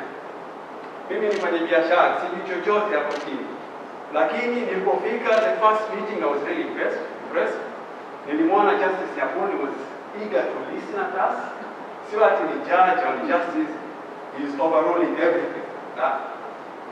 At that time we wanted to open the court and there was a lot of force from headquarters that the court in Manila has to be opened.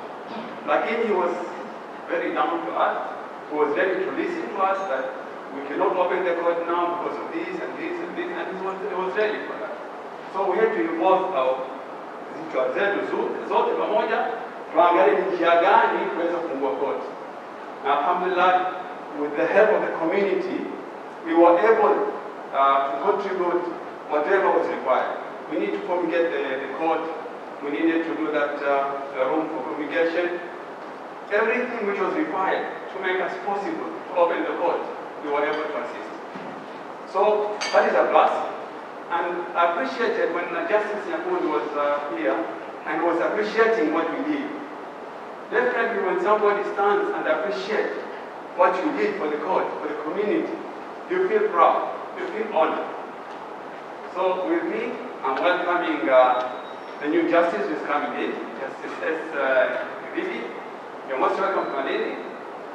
We're very proud to be in the community, the CUC community. Please call us anytime. We are ready to work with you.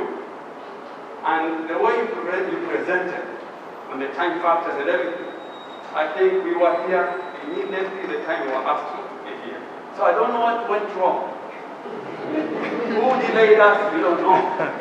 But I remember quite a number of us were here. The majority of us. So, sorry, I know you, the way you put it was more or less it was us. As we said. We were here very early. I could see quite a number. That table was there, that table was there, quite a number of tables. But the front table was not there. So that was the question. When you are blaming us, I was really, is it us? Is it the high table? I wasn't afraid. I'm not I'm just trying to say that we are really proud to be this team. And we are really ready to help. And the way you present yourself, this also is a history, you know, to have an outgoing and incoming, immediately to introduce ourselves. So please, today is not yours, but please call us. Let's sit. Let's work together. Actually, I've benefited a lot since I joined. I've been able to learn how court works. We've been able to interact with the judges. You know, before you used to be afraid of judges, you know, you give justice. You find big people and boasting people, you're not able to see them, but alhamdulillah, we sit with you, we discuss with them. So that's something which makes us feel proud to be able to sit with you, interact with you, share some ideas, you know. That's a very nice thing, you know. It is never happening in Madrid, seriously. I don't know, maybe other place, but it seems Justice Nyakuni was here. Things have been really easy. Thanks to COVID, COVID also contributed towards this calling. COVID really made justice also color. Thank you because of time. Thank you, Mr. Masi. There's a reason I called him first. First is I respected Mzee, and I knew he would cover a lot of the things that people want to say. So the other speakers, kindly when I call you here, I'm giving you a courtesy to come and say hi. Mzee has covered almost everything. So I'll welcome Madam Kate Mikali, Progressive Welfare. Come and Salimia.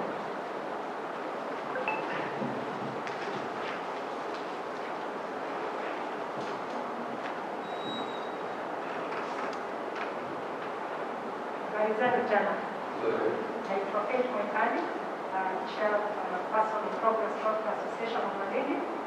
The association was born out of desperation 2 years ago. Malindi economically, socially, environmentally was doing really, really bad. Na tukiita meeting ilikuwa tuko fragmented, you know, from the county government, national government, the different associations that were here, and we're looking for solutions from the government. Lakini tukasema tukutane through garbage. So we call it community collaboration through garbage collection. Na hii imefanya tuwe na build relations and synergistic relations. The CUC pia contribute to demystify court processes. Tumeona pia kitembea na CUC, tumeona pain points zile the justice system here. Tuliona pia through the prisons vile tabu walikuwa wanafanya, ilipokuwa ni mambo ya kufanya virtual court sessions, and you found that the prisons had no laptops or computers, and you had the judges in court working on one computer, and you know, priority inaanza na Justice Nyakuni kushuka. So there was that unapata kuna about streamlining ya kazi, and we are here to serve. We thank you very much for your mlango kutembea na nyinyi, because also the profession is also not to bring arrogance, lakini hii process inaondoa hiyo. So stakeholders, when you tell them to go to court, they are very, very happy to do it. Wasema tutasikiza. Before that it was impossible. I said, look, what are you defining in it? See that review. But now it's good that we're going to transfer this information to others, and with social media also and technology, we also to make calls to inform people of how hii court works. We tunatumikiwa vizuri na public service. Thank you very much. Thank you. Now call on Bwana Mzee Famau for the community leaders representative.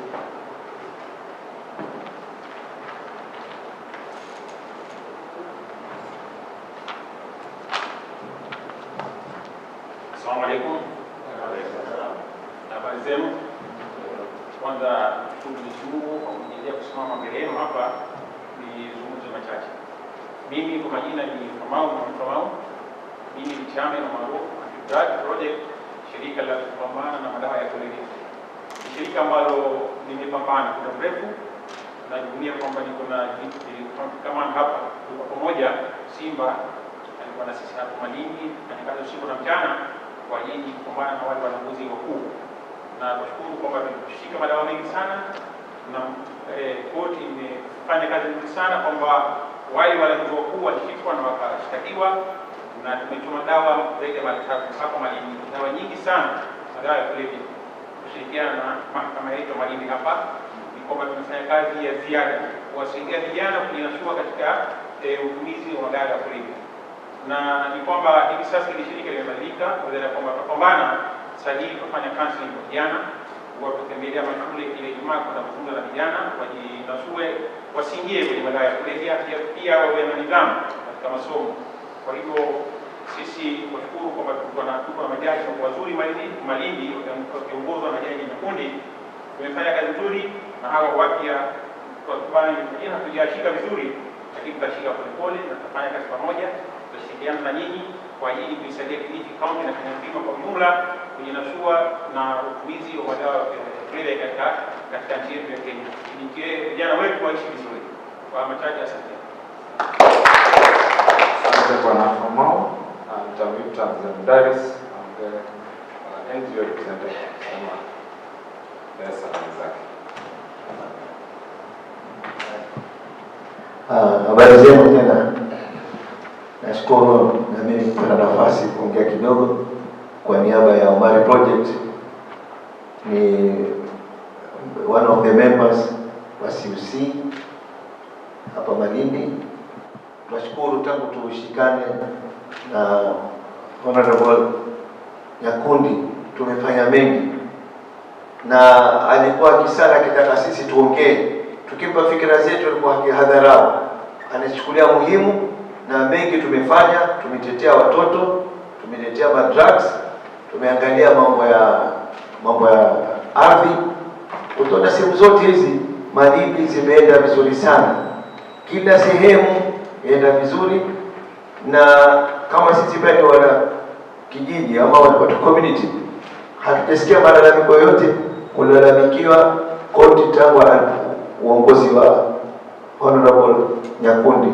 Kwa hivyo tunatakia kila la heri, na nyinyi wageni wetu pia mliokuja, pia tuko tayari kushirikiana na nyinyi hivyo hivyo ili tulete mambo mazuri katika Malindi. Asanteni sana. I will now invite Madam Joyce, who is representing the Children Department. Just come and say a word.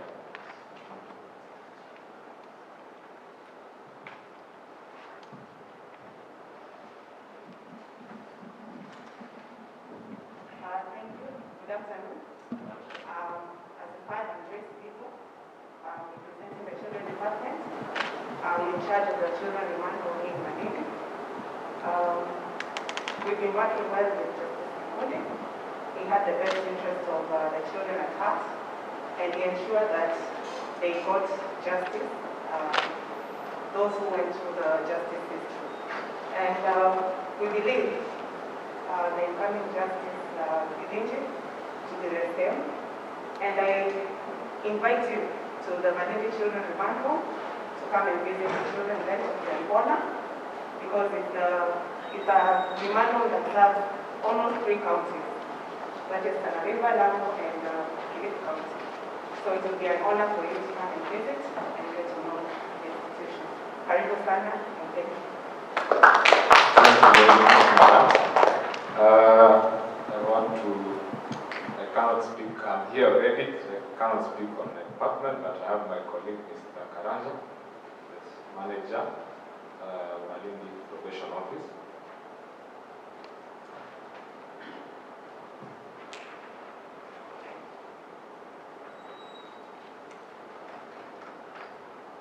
I don't want to repeat what has been said by the other speakers. I want to say that all they have said, I concur, because I have witnessed and I have experienced. Now look at my comments. I want to welcome the judge, and I think that this is not the first time that we are meeting. I think we met 16 years ago in Nairobi, KSMS. So, we told me a lot about Russia, interacted. In fact, we are also in the same talking in that workshop. So, on behalf of my colleagues, my probation service, we promise to give you best services, and also to work with you. And also to say that I pray that we take all these achievements to the next level. Thank you. Thank you very much. Now we'll have a speaker from the Prisons Department, who is also the Vice Chair of the Technical Committee that worked on this document. Karibu. Sambile.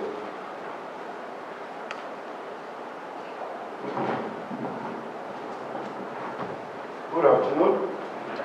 Yeah, my name is Mr. Budia. But today I have a very different attire. This is the very first time I've attended a CUC in civilian. I'm a uniformed officer, and I double in as the deputy chairman here, as well as the deputy officer in charge of the ED. Justice Vivinji is not new to me. I worked with Justice Vivinji when I was in Naivasha, maximum prison. Coming to Kilifi, I think he even used to reside within our compound, so he's not new to me. What we had together. On behalf of the prison department, I do welcome you to Malindi. I know you are a go-getter, so I'll have to tell my boys back there to pull their socks. I heard you very particular about timekeeping. It's not the very first time it's begun this, even in Naivasha. We used to run into a couple of problems when we used to deliver people to court. I don't want to undergo the very same circle here, so I do promise you, sir, that we'll keep time this time. On behalf of the prison department, I would like to say that the CUC and the stakeholders have assisted us as a department very well. I do remember when we began the virtual sittings, we had a problem with laptops. And once I tabled our problems to the committee, believe you me, within a span of 3 weeks, I had 3 brand new laptops at the station. And let me say I had a lot of peace. I would like to congratulate the outgoing Justice, Nyakundi. He never used to push people, but his aura would make you work whether you liked it or not. It's not once a time he's called me and called me, Commander, mbona najaribu kupatana na watu yako na najua mko na laptop na siwapati? That's a polite way of telling me, Budia, I'm in court and you're keeping me better. So, without any remarks, welcome my lordship and my lady. Welcome to Malindi. Feel free. Mostly I'll be the contact person in case of any problems. So I wear 2 hats. I'm a vice chairman here on the other side. I carry the load of the department when push gets to shove. Karibuni sana. God bless you all, and thank you very much for the time. Thank you, Mr. Ambule, brother. I will now invite the chair of the Law Society of Kenya to give a few remarks.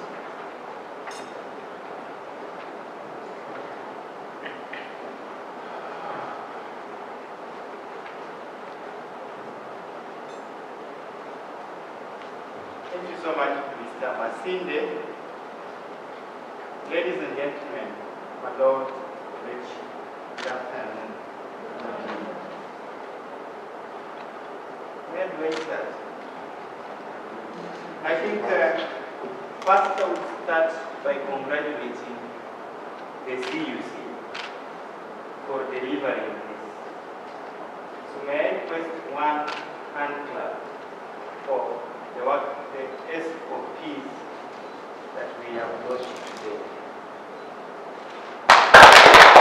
Thank you for guiding yourself. Secondly, because I didn't know how to do it, I said one and then I realized people who grew up in the Moi era, one may not be enough. You all understand. I think it was a lot of hard work to discuss issue after issue that brought this book. Secondly, like Malindi is known for, I think this is the first of its kind in the entire country for prosecution of sexual and gender-based violence. So may I congratulate you once more. Speaking about my Lord Justice Nyakundi, I think much has been said, and they are all true. Judge is the kind of a person that courts enriches directly. I'm glad that, my Lord, you are saying that you even go to the extent of knowing where everyone lives.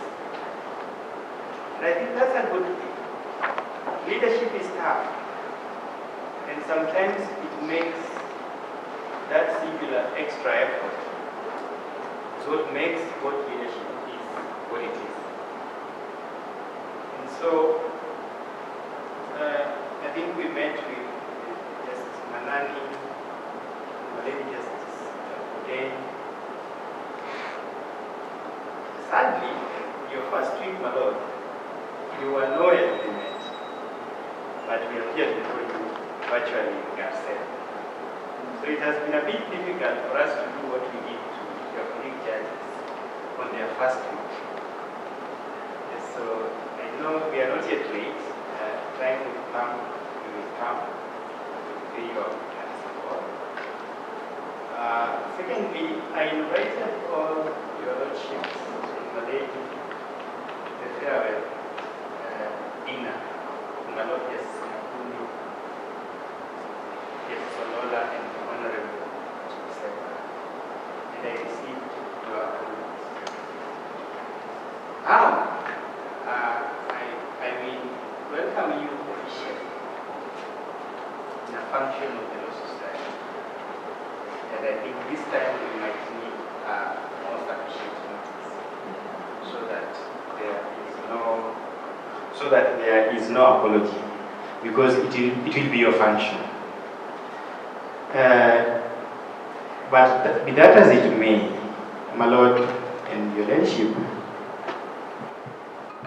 I cannot welcome you enough to this town because you are fitting in well. I know that this temperature is reminding you about Eldoret, but the problem with it is that it is normally very short-lived. The moment you step out of the door, then you're back to the reality. So the reality of this town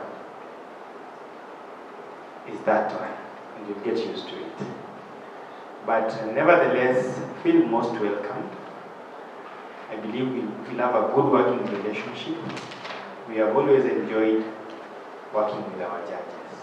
We don't fight, we don't push you so hard to the extremes of everything else.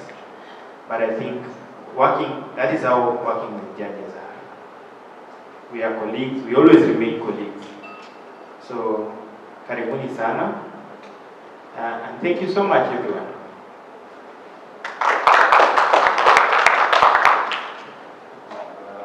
Thank you, my namesake. I had to give him some time. You know, wakilis, they talk. And there are big constituency in the court, so we have to allow the chairman to say some more remarks. I also want to take this opportunity now to invite the regional head of the ODPP to come and say his remarks. Karibu Nasa.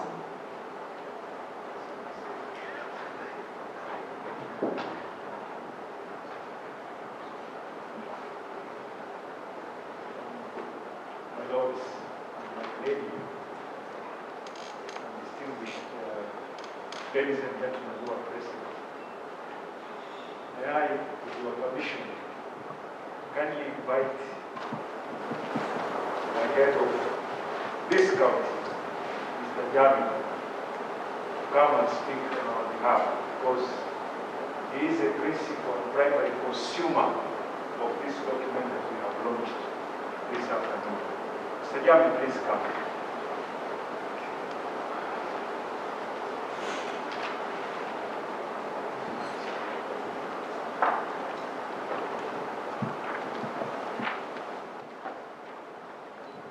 Thank you very much, boss. We always say it is very difficult to speak up to the boss, but now that he was delegated that to me, you're very welcome, your lordships. Indeed, this is our county. As you can see, beautiful people, beautiful faces, and most of all, they work extremely hard. And that is why we have that product. We are going to be the best and biggest consumers of this SOP, the learned judge, Honorable Nyakundi, apart from leaving with us the letter in his interpretation of the decisions he's been making, the letter of the law, he has left also the spirit, and the spirit that we remain behind with. Most of all for me, it made the biggest impact, is access to justice. Learned judge who is coming in, you also appear to us and have impressed on us that you are also a man after the people and after ensuring that we get justice. We promise you that we will give you the necessary support, because while we are here, you are the head of this CUC, and all of us know what you have on the corner. So we've heard you very well. The subcommittees that have been suggested by the learned outgoing judge, we will also support you. My counterpart, the CCR, is here. I know that he is aware, between us we exchange a lot on matters to do with land. But then that is also the beauty about how we tackle these issues. When we are busy looking at other areas of law to attend to, like land, and you're thinking about taking the dispute resolution mechanisms closer to the people so that you can give them attention, you benefit also by being able to attend to cases of children and sexual violence. So agree what you and your team is doing in supporting this particular exercise. While you are targeting sexual offences, you're also doing a lot in terms of the general idea of bringing justice to the people. I always like to mention this because when I studied masters in law, I did animal ethics. And during class we learned about a few things. Sisi tulikuwa tuna research, we were researching. And one of the things that came out was that in African society, when someone was traveling, going to perhaps an unknown place,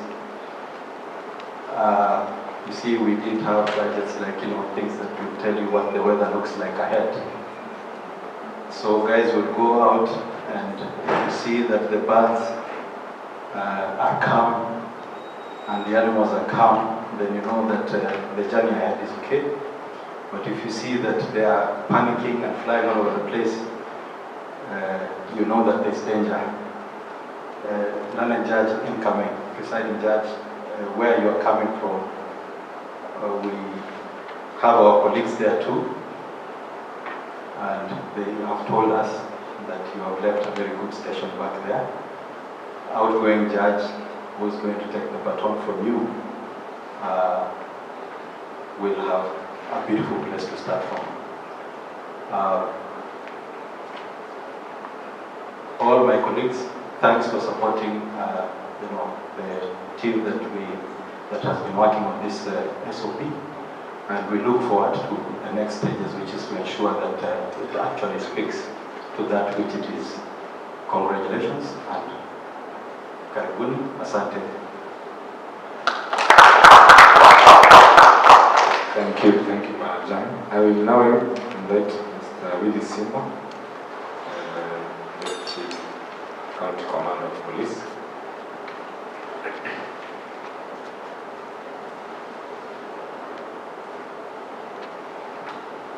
Thank you. My Lordships, distinguished guests, good evening. Mine is only to welcome you, the presiding judge.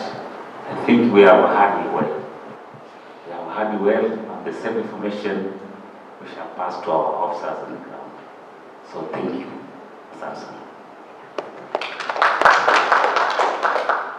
My Lord, we have come to the conclusion of the speakers. I just want to invite members of the magistracy. I think we've agreed with them that they have a representatives. So I call Honorable Jambi, who will speak, and invite Honorable Kituku to speak on behalf of the magistrates. Thank you.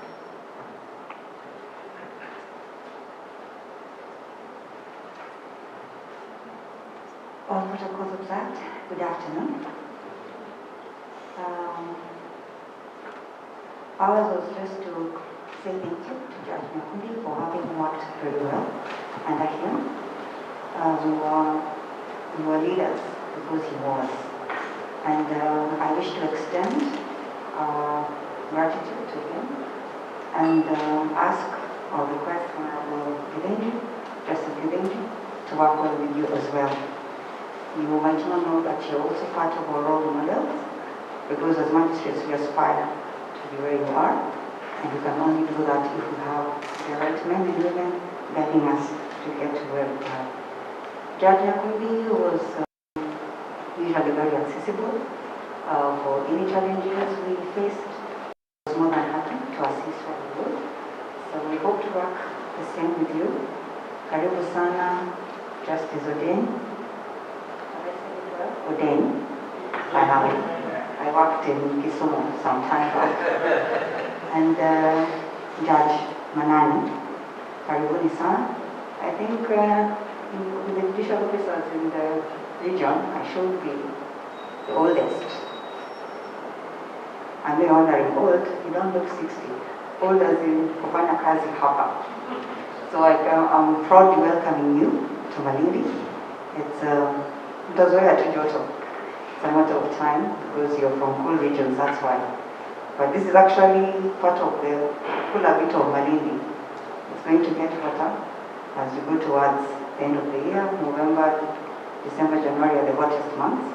But you're good to go. Maybe you adjust your clothing a little bit, using the ties in the afternoon when you're done in session. That should work. That is Karibuni sana. We are glad to have you. God bless you. I'll invite my senior, Honorable Kituku, to also say a word.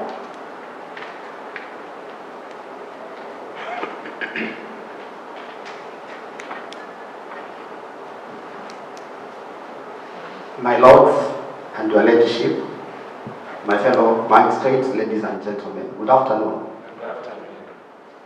First, let me acknowledge the presence of my other colleagues.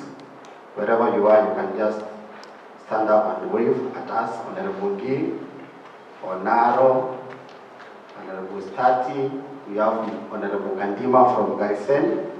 I saw Mr. Rotich and Mr. Rotich. My lords, welcome to Malindi.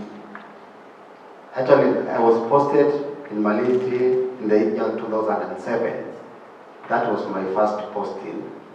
And I think for around 10 years of my working life, I've worked in the coast. And it's a good place. We have worked well with Honorable Nyakundi. He was actually a role model.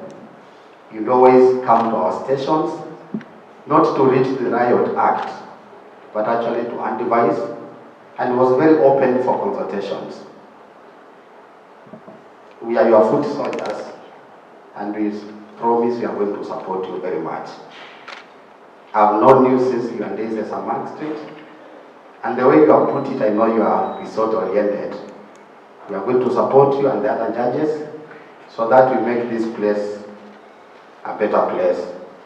The way you said in your speech, we are here to work for the common good of Wanchiku. That is our main mission. And unless we work as a team, none of us can succeed in isolation. So you have our support and welcome. Thank you very much.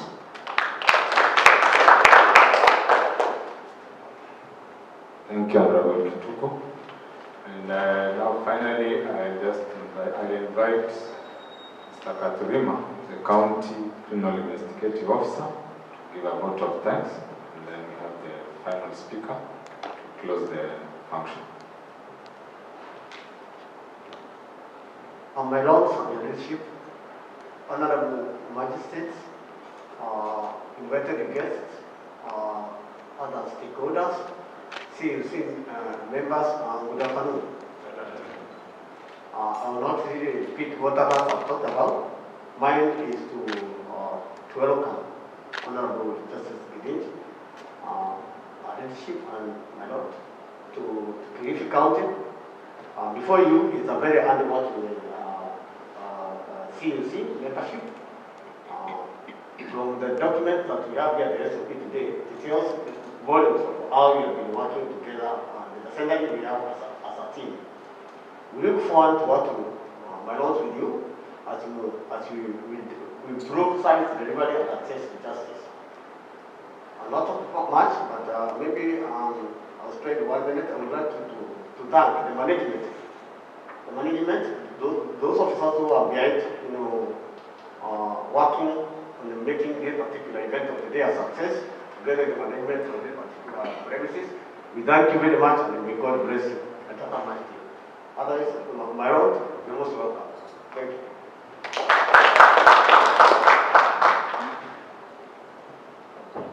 Thank you all for the remarks that you have given. And I think we have now set the ball rolling. My lord, as what has been coming out is action, results. And I believe that is what we are going to deliver together moving forward. So with that, I'd like to invite you, Honorable Judge, Justice Kilifi, to come and give the closing remarks and close this launch this afternoon. Karibu.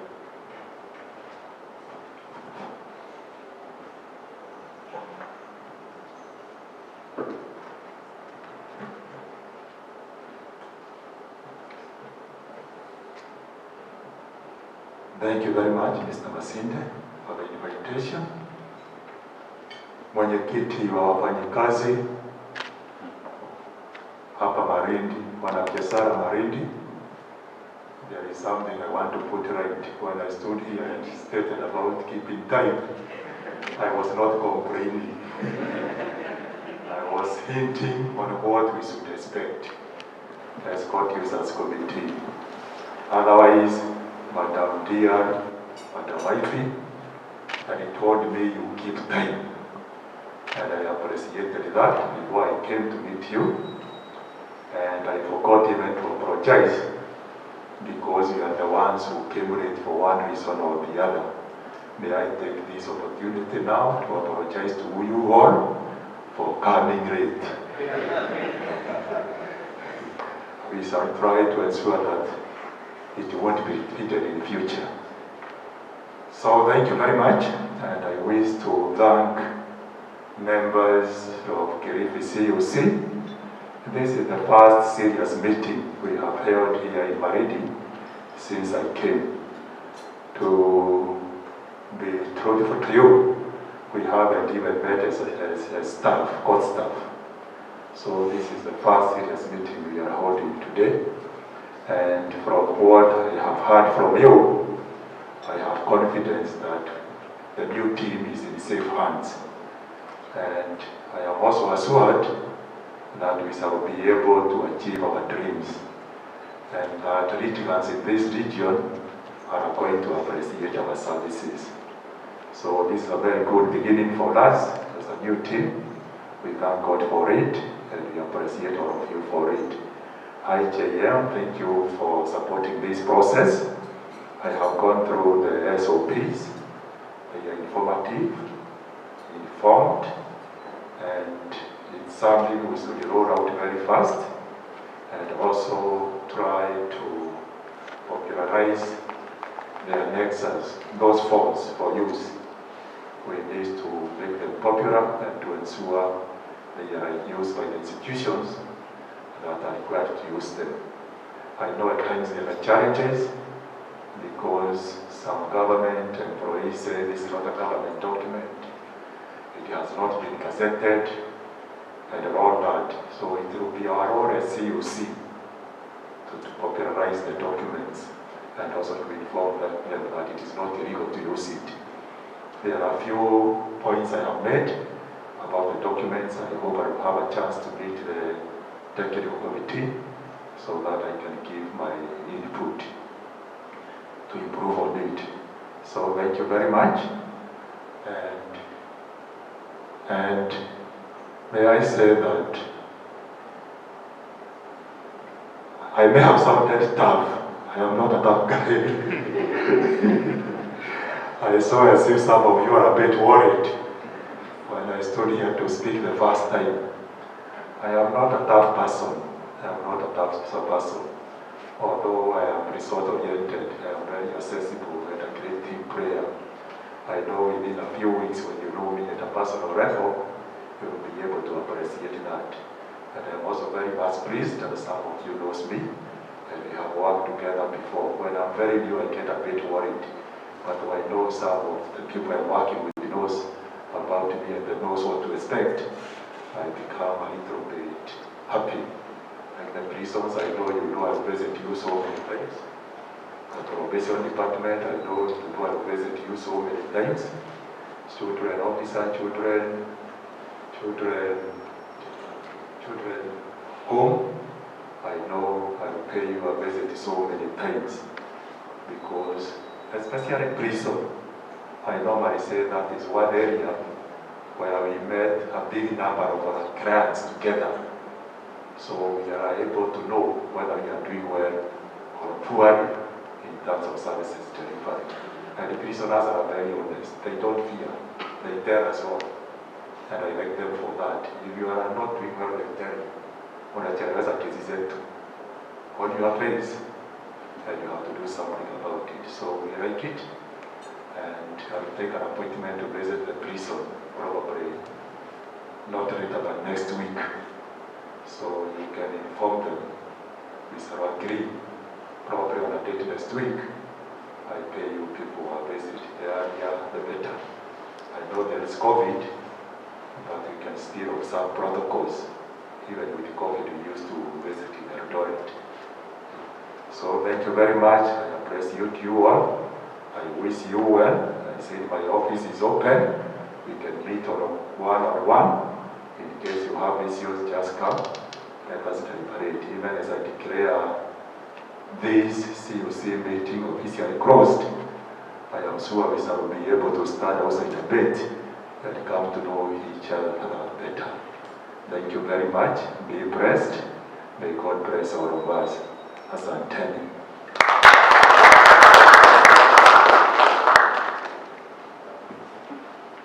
Thank you. Just one or two announcements. I hope you have all filled registration forms. There was one you filled when you were coming in, and there was one going around. For those who come a bit later, let's make sure that you sign both.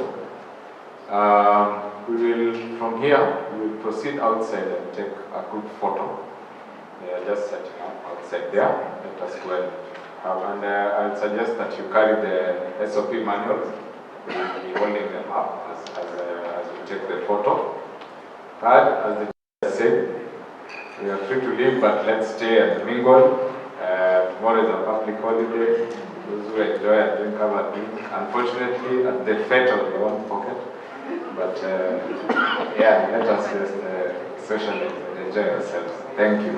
So let's assemble outside with the manuals and take the photo.